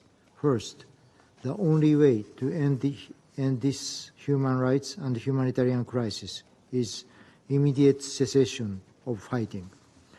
A coordinated political effort by the United Nations, regional organizations, and influential member states is vital for the parties to the conflict to return to serious negotiations. External interference fomenting the conflict and instability must stop now. Japan remains concerned about the continuous reported flow of arms and ammunition, as well as the financial and logistical support to the warring parties from outside the country. Second, the international community should scale up its efforts to reach people in need wherever they are. We therefore call on the parties to allow and facilitate full, rapid, safe, unhindered, and sustained humanitarian access, including cross-line and cross-border activities, and especially by granting visas timely to humanitarian personnel. In this regard, Japan welcomes the opening of additional entry points by the government of Sudan. We also need to discuss how the international community can promote local humanitarian actors, address the telecommunication blackout, provide security for humanitarian personnel by respecting Security Council Resolution 2730, and secure the full, equal, meaningful, and safe participation of women. In November, Japan made an additional contribution through UNOPS to develop water supply infrastructure and hospital facilities in Kassala and Red Sea states by providing approximately $5 million. Third, in order to achieve ceasefire and scale up humanitarian assistance, it is necessary to advance our collective efforts to protect civilians in Sudan. In November, Ambassador Shimizu, Japan's special envoy to the Horn of Africa, visited Port Sudan. He met Lieutenant General Al-Burhan of the Transitional Sovereign Council, among others, and discussed the compliance mechanism to ensure implementation of Jeddah Declaration of Commitment to protect the civilians of Sudan, which the Security Council recently considered. Japan calls on the Security Council members to further deliberate on such a mechanism so that it be robust, innovative, and actionable. Japan continues its dialogue with the Sudanese authorities to help convey the Council's unified message and achieve peace and stability. In conclusion, Japan will remain committed to the aspirations of the Sudanese people for peace as a long-standing partner of Africa. I thank you. I thank the representative of Japan for their statement. I now give the floor to the representative of France. Monsieur le Président, Mr. President, I want to thank Madam Edem Wassornou for her statement, as well as Madam Shaina Lewis and Mr. Saad Bar al-Din. I want to focus on 3 points. First of all, the situation in Sudan is a tragedy. France condemns the attacks from the Rapid Support Forces against civilians in North Darfur, in Jazeera, and in Omdurman. Reports of ethnic violence and massive sexual violence committed by the RSF are alarming.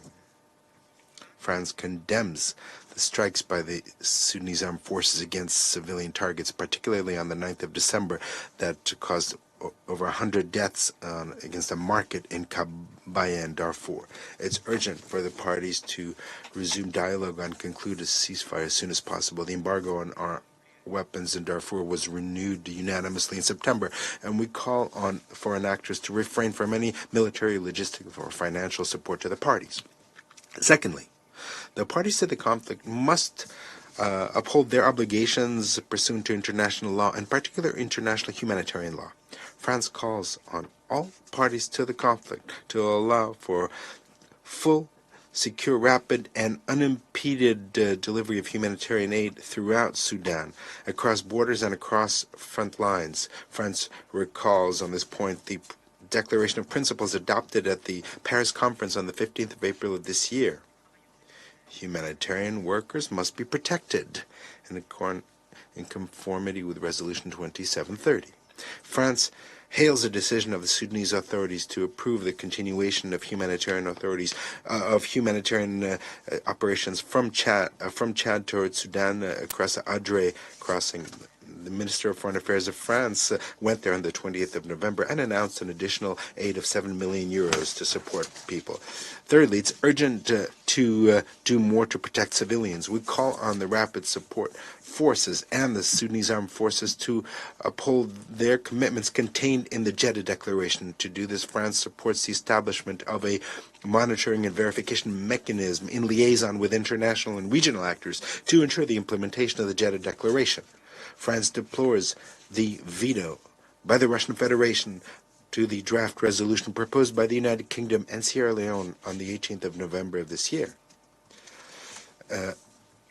In spite of the position of the 14 other members of the Council, and in particular the African members, we remain determined to act to implement the recommendations of the Secretary General from his report of the 18th of October in conformity with Resolution 2736. Mr. President, while the parties are determined to seek an impossible military victory, it is the very unity of the country that is in danger if the fighting continues. Only an inclusive process involving all parties and all of civil society can make it possible to find a lasting solution to the conflict while respecting the aspirations of the Sudanese people for their sovereignty, unity, and territorial integrity of the country. France reiterates its wholehearted support to the efforts of the personal envoy of the Secretary General, Ramtan Lamara, and will stand ready to contribute to the conditions necessary for a negotiated solution to the conflict. Thank you. I thank the representative of France for their statement. I now give the floor to the representative of Slovenia. Thank you, Mr. President. I'd like to extend my gratitude to Director Vosorno for her briefing, and thank you also to Ms. Lewis and Mr. Eledin for their remarks. Mr. President, since hostilities erupted in April last year, the situation has spiraled downward in an alarming speed. Sudan stands on the brink of humanitarian abyss. The ongoing armed conflict is plunging it deeper into chaos, undermining any prospect of stability and leaving the future of the country uncertain. Today, we have once again heard reports that underscore the urgency of the Security Council's decisive action. The rapidly deteriorating security situation and mass displacements, coupled with a humanitarian disaster of unfathomable proportions, confirmed the inexplicable truth. There can be no military solution. No true victor can emerge from such carnage, and pursuing a solution through force will lead nowhere. It will only perpetuate instability, entrenching a cycle of violence and destruction that defies any progress. Only a political and inclusive negotiated solution can bring lasting peace. Dialogue, not destruction, must prevail. We call once again on all parties to engage in inclusive and honest talks and urge all stakeholders within and outside of Sudan to demonstrate genuine leadership and resolve. External interference and the unchecked flow of arms fuel and further escalate the conflict, destabilize the region, and obstruct ongoing peace efforts. All external actors must support, not hinder, the pursuit of peace. Mr. President, we have stated repeatedly that the protection of civilians must remain a priority. International humanitarian law must be adhered to. Yet relentless and intentional attacks on civilians, including humanitarian and healthcare workers, and on critical civilian infrastructure continue, highlighting the horrific consequences of unchecked violence. Regrettably, starvation also remains a method of warfare in the country. Let me be clear. These are all serious violations of international humanitarian law demanding accountability. Even in war, there are rules. Civilians must never be targets. We condemn widespread hostilities engulfing North Darfur, South Darfur, Greater Khartoum and beyond, including shelling and airstrike on civilian areas, including IDP sites. Women and children bear the heaviest brunt. widespread human rights violations and abuses, sexual and gender-based violence, including conflict-related sexual violence, reaffirm the dire need for accountability. Mr. President, the Security Council has a responsibility and a moral imperative to do more, utilizing every diplomatic tool available. Doing nothing cannot be an option. We, the Council members, must breach our divisions and take bold and decisive action. History shows that even in the worst of conflicts, when we stand on the side of protecting civilians and respecting international law, human rights and human dignity, we can sway the tide of conflict. Our message to the warring parties must be clear and unanimous. Cease hostilities, commit to negotiations, and prioritize the protection of civilians. Slovenia stands ready to work closely with all members of this Council and other partners to support a peaceful, just, and enduring future for Sudan. In conclusion, Mr. President, peace does not belong to those who are able to win it, nor is it a privilege for the fortunate few. No one should have to earn peace, and no one should be denied the opportunity to live in it. I thank you. I thank the representative of Slovenia for their statement. I now give the floor to the representative of the Russian Federation. Mr. President, we are grateful to the Director of Operations of OCHA, Madam Vosornu, for her briefing, and we thank Mr. Saad Bahar al-Din, Sultan of the Masalit, for the information that he has provided us with. We welcome the participation in today's meeting of the Permanent Representative of Sudan, Egypt, Turkey, and the United Arab Emirates. We listened to the prosecutorial lecture from the specialist on Sudan, Madam Shayna Lewis.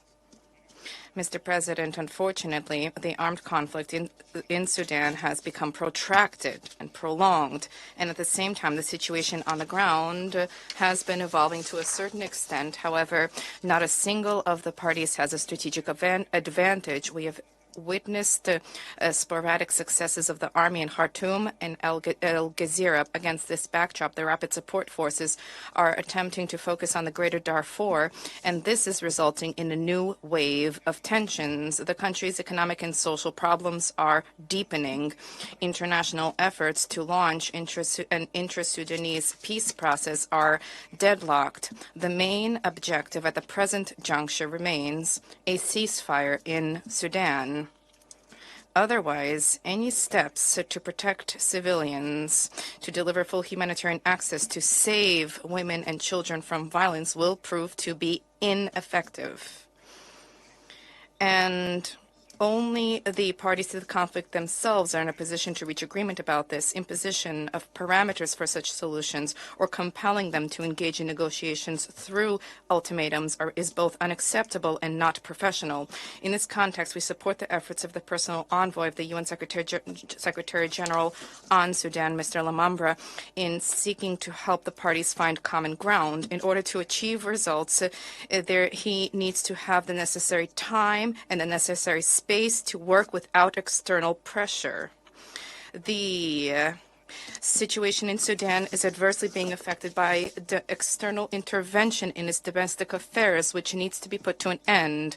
External support for the conflict and efforts by certain states to implement in the country dubious schemes of political engineering merely worsens the plight of ordinary Sudanese. The nefariousness of this practice has already been cast in stark relief with the infamous UNITAMS, which is now a relic of the past. One fact is irrefutable. Any initiatives to establish peace in the country without the full-fledged participation of Port Sudan is not viable. On 18th November 2024, the Russian Federation cast a veto vis-à-vis the British Sierra Leone draft resolution of the Council on Sudan, a draft resolution which ran counter to international law and undermined the role of the legitimate government in protecting the interests and borders of its country. We stress that we will continue to decisively suppress any attempts to encroach upon the sovereignty of this brotherly country. We will continue to prevent the adoption of one-sided, non-viable solutions and which are geared towards keeping afloat political forces that have lost authority among the Sudanese people and which are geared towards implementation of plans that are at variance with realities on the ground. We categorically reject what Western media outlets and countries are spreading. I refer to insinuations about us allegedly playing with both sides of the conflict in an attempt to profit from the developments in Sudan. We consistently support a prompt launch of inter-Sudanese dialogue and the inclusion of political forces who enjoy the support of broad swathes of the population who are seeking to introduce a unifying agenda in the country. We believe that the Sudanese people can and should independently resolve all internal problems. And to that end, there's a need for this to be inclusive, as was rightly noted in the statement from Mr. Ben Eldin.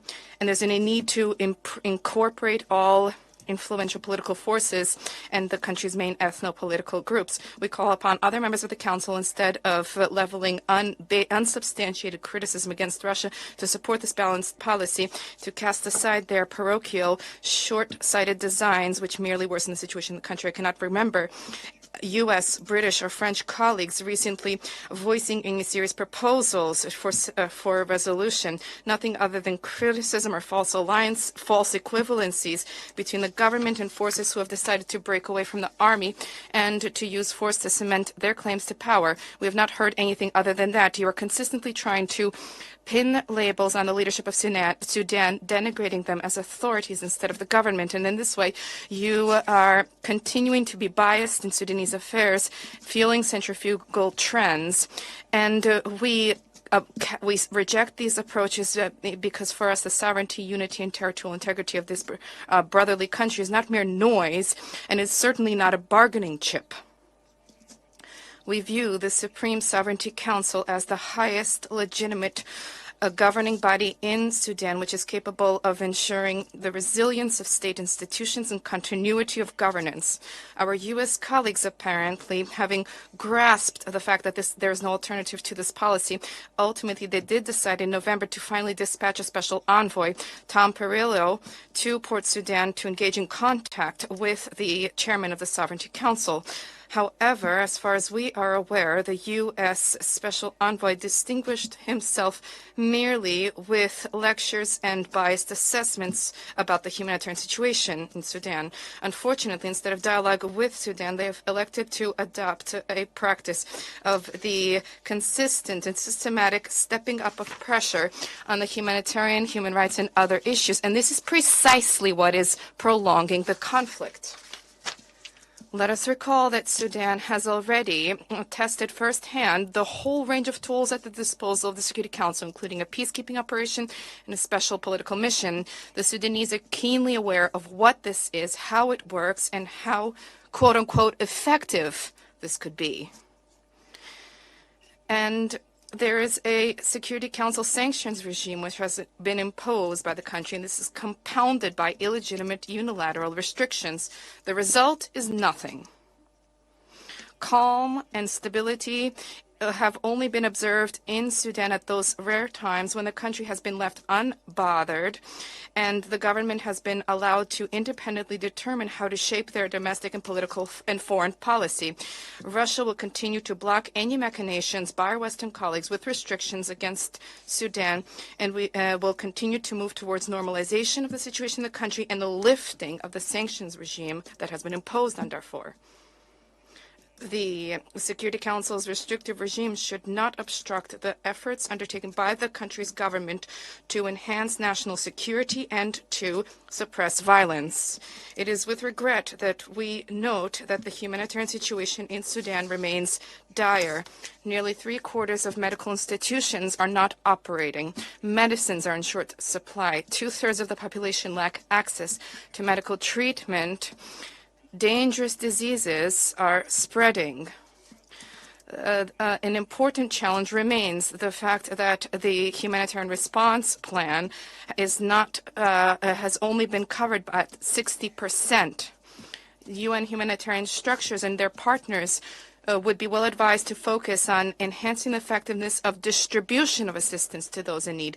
This is precisely the objective that needs to be prioritized, not lamentations at the Security Council and other fora about the Sudanese government failing to duly cooperate. Let us recall that Port Sudan opened a number of land border crossings, airports, as well as maritime shipping routes. And this also includes the well-known Adre border crossing, the use of which is extended by the government even despite its major concerns about risks to its national security. Humanitarians should also prioritize measures to enhance the people's purchasing power, including through the issuance of special vouchers. Judging by what we have heard from colleagues from the Council and beyond, there are significant funds and resources being allocated for Sudan. So against this backdrop, it is surprising that that in the country, the growing number of refugees and displaced persons and in neighboring states, that the situation is only deteriorating. And we should like to hope that the additional funds that are earmarked or planned to be allocated for Sudan will be used to meet the needs of the people in need, rather than to support the democratizing reform agendas in the country on the basis of Western templates. Democracy and prosperity cannot be bought or sold like goods in a shop. Mr. President, we wish to call upon certain members of the Council to be sensible and to acknowledge that there is no way forward other than engaging in cooperation with the central government. The alternative to this is tacit incitement of violence and the ongoing suffering of the population. We believe that the leadership of Sudan is perfectly cognizant of the fact that stabilization in the country is directly linked to a peaceful transition. We know that to that end, they have relevant initiatives prepared which are designed to implement these objectives. We have heard a number of calls from the members of the Security Council to support certain regional mediation efforts, including the Jeddah platform, assistance through the African Union, IGAD, the contribution of certain regional players and external players. And we believe that the leadership, that guided by that same logic, the Council should not frown upon, but rather support the sincere efforts towards normalization undertaken by Port Sudan. Thank you. I thank the representative of the Russian Federation for their statement. I now give the floor to the representative of Sudan. In the name of God, the merciful, the compassionate, Mr. President, would like to thank you and thank the presidency of the Council and Mr. Blinken on holding this high-level meeting on the developments in Sudan. Would also like to thank Mrs. Edem Wasarno, Director of Operations at OCHA, for her comprehensive briefing, and Ms. Shayna Lewis for her briefing and her documentation of the violations of the Rapid Support Forces, as well as the testimony of Mr. Saad Bahaldin, the Sultan of the Masalit, whose testimony was clear-cut on the violations of the Rapid Support Forces. Mr. President, would like to express our gratitude to the U.S. efforts for relief and attempting at reaching a solution to end the war and its positive engagement with the Sudan. The total amount allocated by the U.S. to humanitarian relief has exceeded $2 million, and the Department of State has continued to regularly condemn the atrocities and crimes of the RS militia, asking it to lift the siege of the city of El-Fasher. Congress witnessed efforts to criminalize the rapid support in stopping the export of weapons to the UAE. We also appreciate the engagement of the USAID and the U.S. envoy to the government of the Sudan and their visits there too. We thank you for all of the above. Mr. President, the Sudan will continue its engagement with the international community and the Security Council to look for the best ways to stop the war. The government of Sudan renews its commitment to protect civilians. The terrorist attacks, massacres and crimes committed by the militia, backed by foreign mercenaries, that the Sultan of the Masalit has testified to their atrocities, necessitate the support to the government of Sudan to counter this aggression. It's important to ensure the implementation of the Resolution 1591 on Darfur and Resolution 2736 on national ownership of peacemaking, while ending the siege of Al-Fashir and other cities. After ending the war, an inclusive political process will be launched, but there is no role for the militia in the future of the Sudan. It is vital to ensure that there will be no impunity to the violators and those who have shed blood. We must strengthen the national justice process. For democracy is part and parcel of the culture of Sudan. And you will see what the people of Sudan can do to uphold democracy and to strengthen its national unity. We hope that the international community would promote it. The government of the Sudan will ensure the delivery of humanitarian aid and calls for increasing such assistance. We explained this in all meetings of the Security Council, which amounted to more than 50 meetings. Mr. President, during the visit of Tom Fletcher and his delegation in the presence of the UN Humanitarian Coordinator to Sudan with the Humanitarian Aid Commission, we touched upon a joint program of action. Mr. Fletcher expressed his readiness to cooperate with the government of Sudan to overcome the challenges of humanitarian aid. The government reiterated its commitment to facilitate humanitarian work procedures by granting visas, issuing internal movement permits, entry visas, and the delivery of humanitarian aid, as well as establishing shelters and expanding humanitarian action. Of the 4,000 visa applications submitted, 3,980 have been approved and only 20 remain under consideration. The government also made effort to open crossings for humanitarian purposes, reaching 12 border, air, sea, and land crossings that we've touched upon before. They all aim at delivering humanitarian aid to those affected. The government also opened the A3 crossing for a period of 3 months, which were renewed for another 3 months, despite security safeguards, as this border crossing could be used for purposes detrimental to national security. We've also made effort to provide and deliver humanitarian aid to those in need. A total of 14,978 internal movement permits were issued for humanitarian organizations. 28,700 requests for the movement of relief trucks between states, localities, and through the Tyne and A3 crossings were received and fully fulfilled. The funding for the 2023-2024 humanitarian response plans falls short of the ambition to alleviate human suffering. Thus, the government hopes that the 2025 plan will be adequately funded to alleviate the humanitarian crisis. A few pressing issues were also addressed, including the protection of civilians, humanitarian access, and humanitarian funding. Mr. President, Mr. Fletcher expressed his satisfaction following his visit to the Sudan, seeing firsthand the situation on the ground and hearing the voices of those affected, displaced and refugees, especially since it was his very first visit to the Sudan and his very first visit since assuming his new post. He stressed the need to work and cooperate with the government of Sudan to contribute in increasing funding for the 2025 humanitarian response plan. He thanked the government of Sudan for facilitating his visit to the country and facilitating the procedures of humanitarian effort for partners. He also said he looked forward for more cooperation and coordination.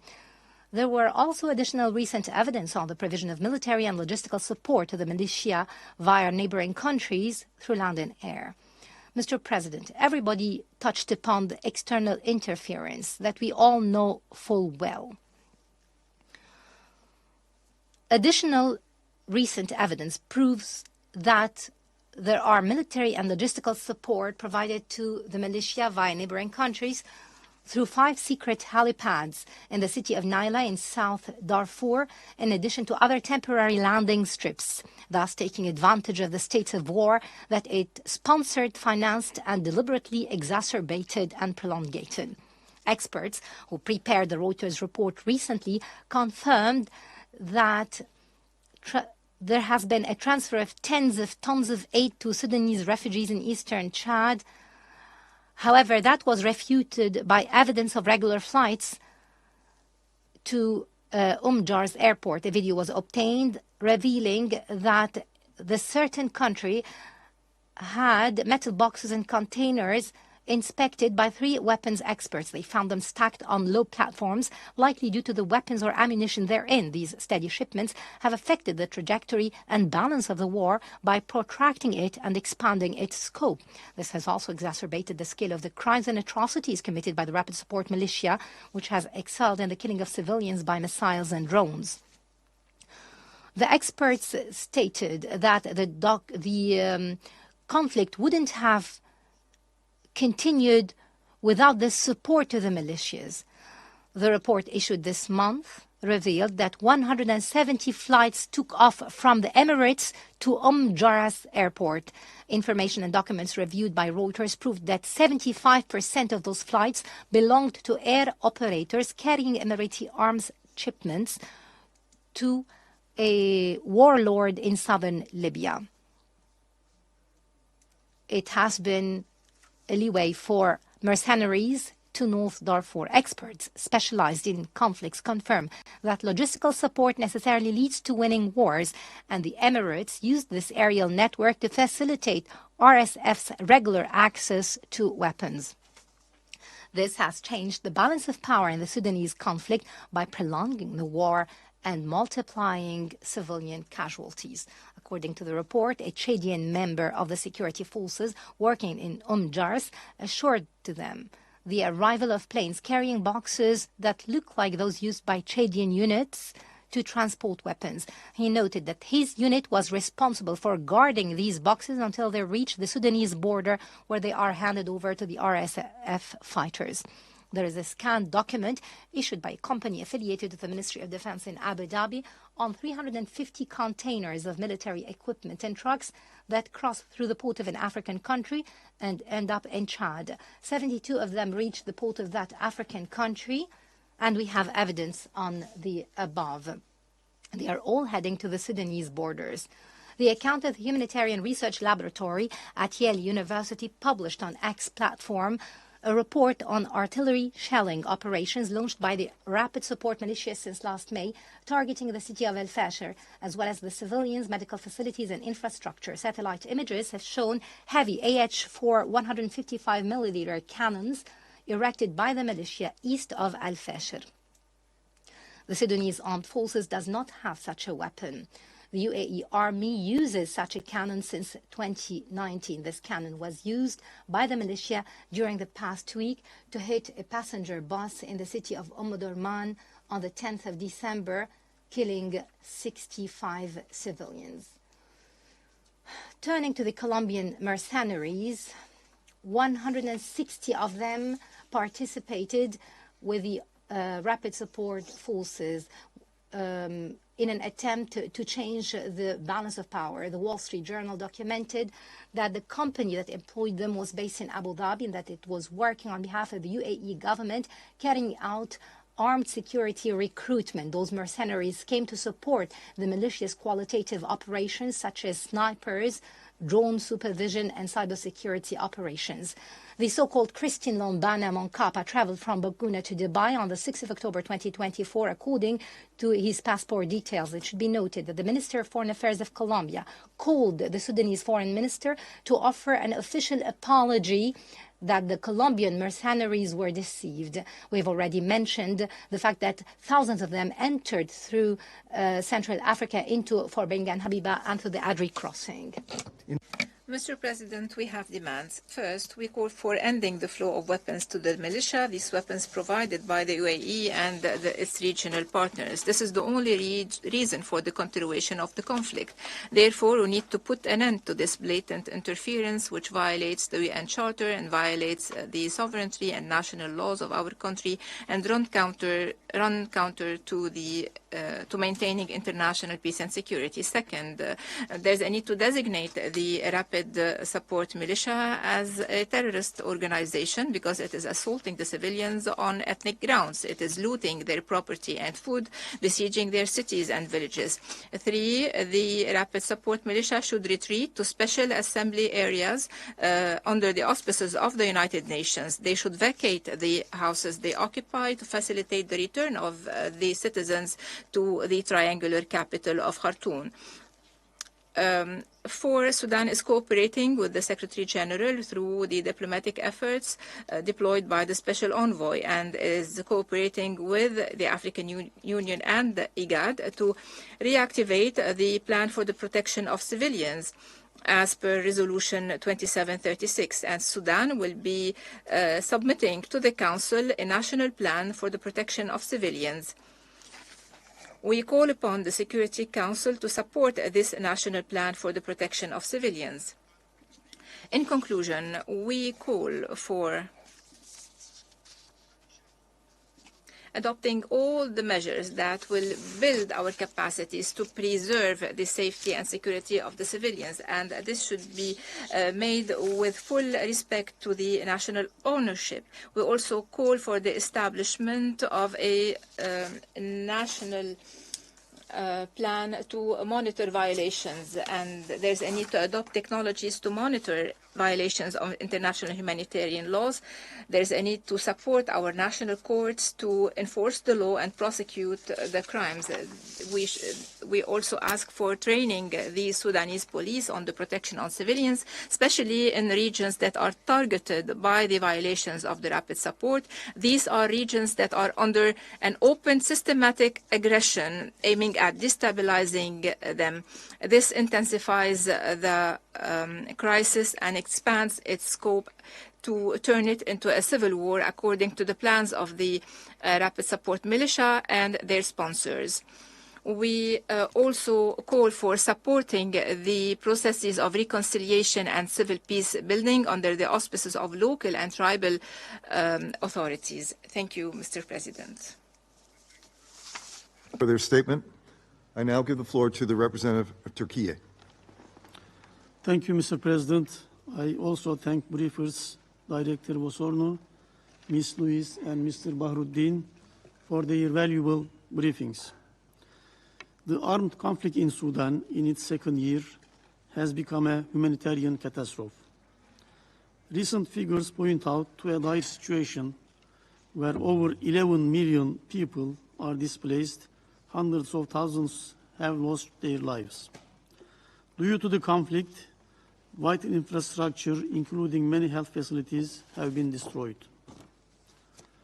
Turkey is extremely concerned by the humanitarian crisis and the continuation of the conflict.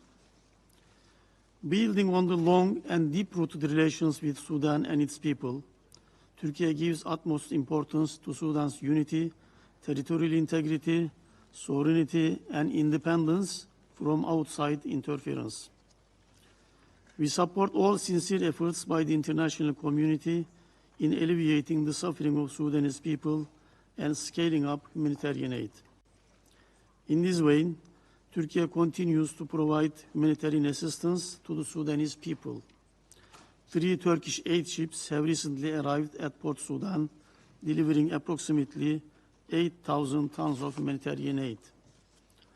Moreover, the Turkish hospital in Niyala, the capital city of South Darfur, continues to operate despite difficult trying conditions. Our continued presence in Port Sudan at ambassadorial level is a clear testament to our determination to stand with the government and people of Sudan. Mr. President, security, stability, and prosperity of Africa have become even more fragile with the overarching effects of current crisis. Finding long-lasting solutions is only possible if the internal and external root causes are properly addressed. Therefore, in order to help the Sudanese people, we must focus on the cause of the disease, not the symptoms alone. The fighting in Sudan has to stop immediately. In the midst of increasing global crises and challenges, we should not let Sudan slip away from the attention of the international community and act together to convince the parties to a negotiated solution. Unfortunately, the prospects for ending the conflict gets dimmer each passing day unless a new understanding is adopted to communicate with the government in Port Sudan. We support the elements in Jeddah Declaration as essentials in the way to end this conflict. Therefore, we stand with the Sudanese government's principal approach on defining the declaration as the main point of reference for the way ahead. Mr. President, Turkey has mobilized its resources to support African countries' desire for lasting peace, genuine democracy, sustainable development and welfare.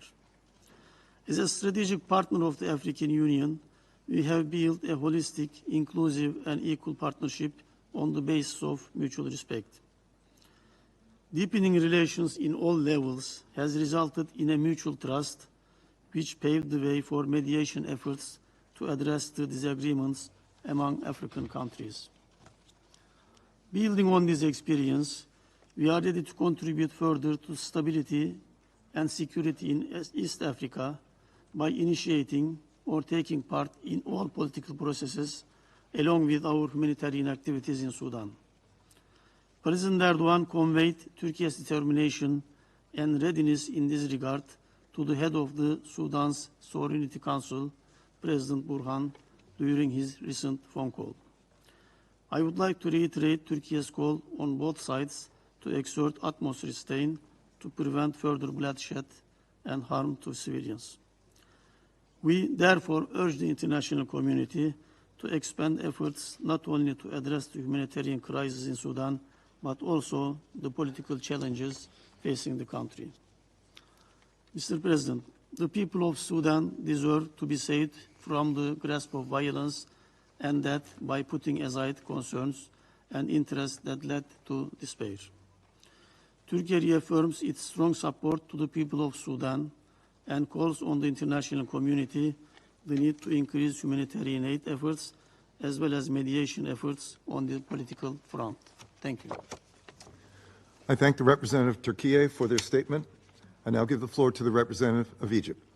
كل الشكر سيد الرئيس لكم على عقد تلك الجلسة الهامة. Thank you, Mr. President, for holding this important meeting, and I wish to thank the speakers for their detailed briefings.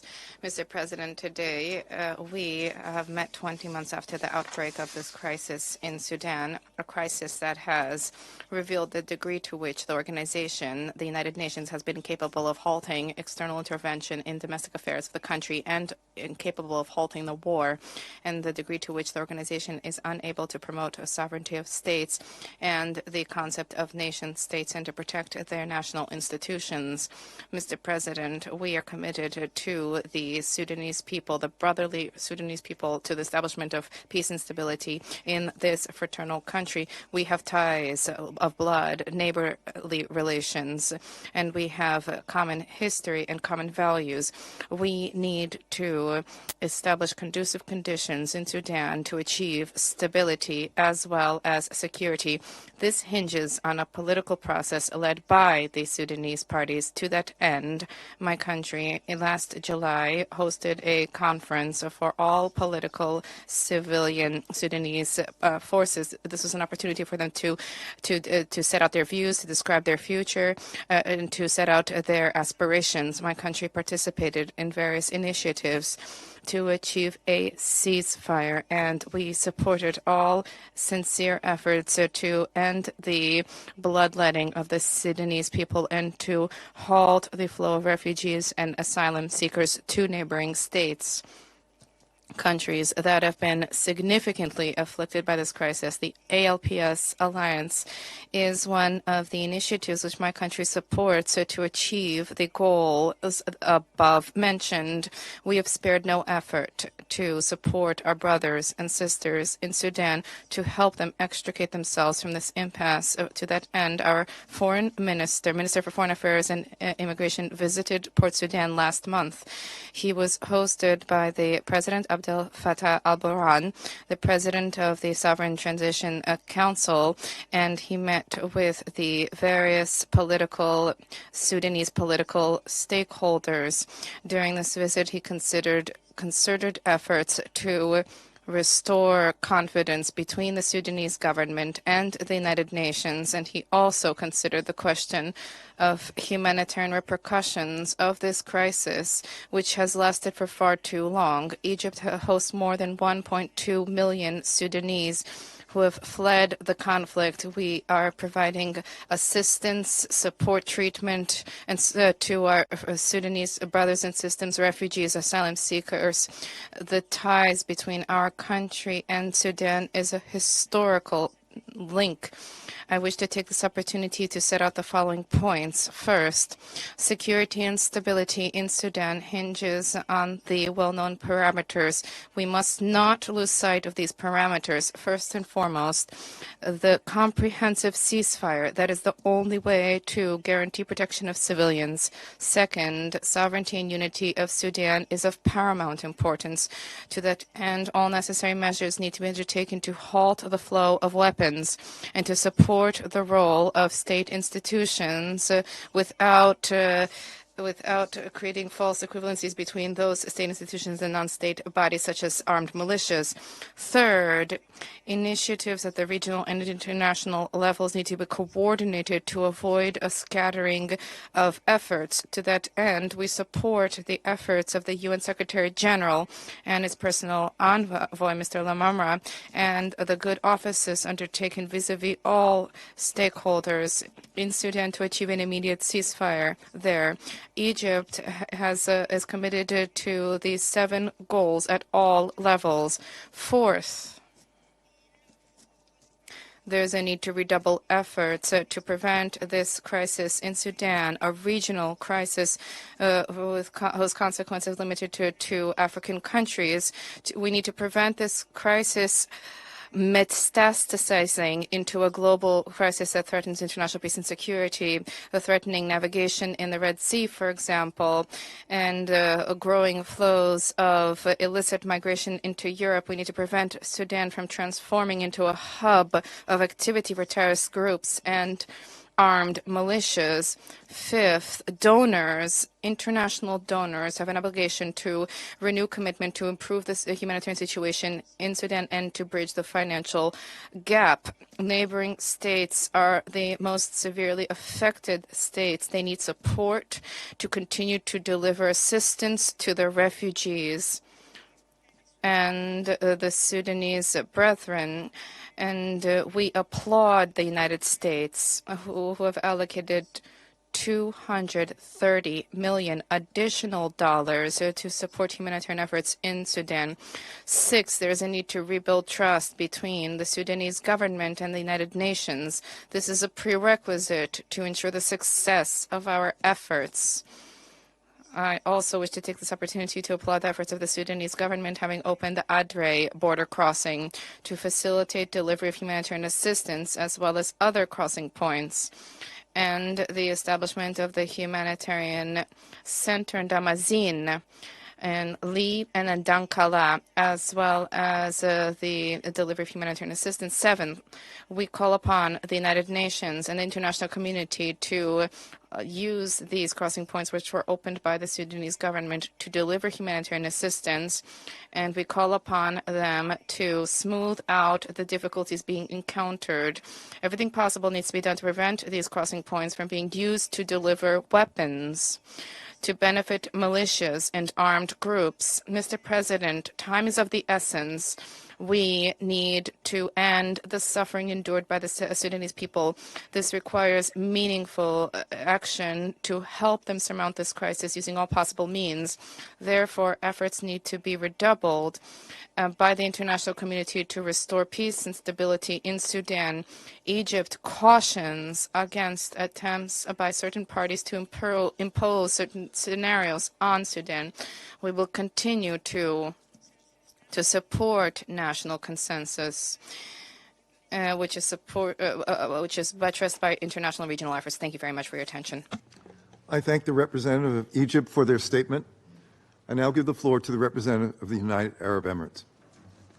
Mr. President, I would like to begin by thanking Secretary Blinken and the United States for convening this critical discussion on Sudan's humanitarian crisis and welcome your continued leadership in addressing this devastating situation.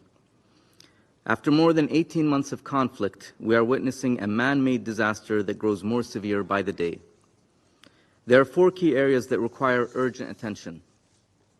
First, the most effective way to protect civilians is to implement an immediate and permanent ceasefire. The UAE calls on the warring parties to cease hostilities and put the Sudanese people ahead of their military objectives. They must uphold their obligations under international humanitarian law, as well as their commitments under the Jeddah Declaration. Perpetrators of such violations must be held accountable.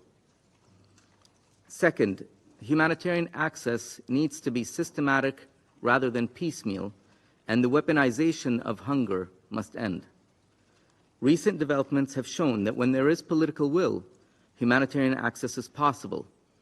The extension of the Adre border crossing authorization is a positive development, and we welcome the entry of aid to the Zemzem camp. The message to the warring parties should be clear: ensure rapid, safe, and unhindered humanitarian access to all areas under their control and the protection of humanitarian workers. The blocking of aid and attacks on those who provide it has to stop. This leads me to my third point. The Council must utilize all its tools to pressure the warring parties to address the dire humanitarian situation on the ground and compel them to come to the negotiating table. Serious consideration must be given to enabling cross-border and cross-line humanitarian aid. Finally, we must not turn a blind eye to the gendered impact of this war. With women and girls representing more than half of those displaced and subjected to widespread sexual violence, it is critical that we integrate and promote the perspectives of women and girls in our response. This is why the UAE is leading an initiative to amplify Sudanese women's perspectives within the ALPS group.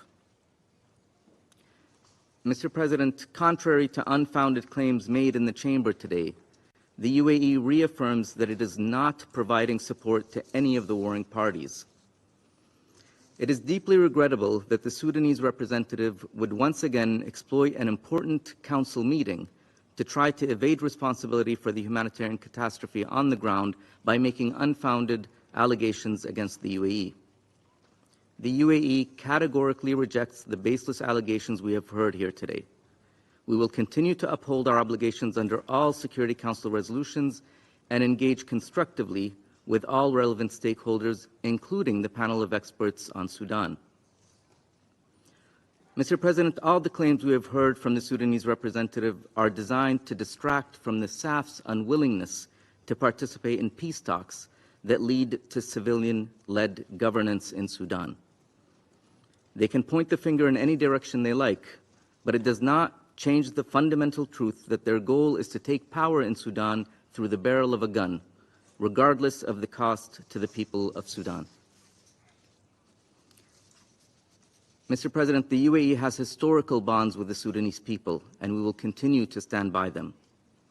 Only the warring parties can put an end to this violence, allow unhindered humanitarian access, and commit to a genuine political process leading to a civilian-led government. The cost of inaction is simply too high, and it is Sudanese civilians who pay the price. Thank you, Mr. President. I thank the representative of the United Arab Emirates for their statement. There are no more names inscribed on the list of speakers. The meeting is adjourned.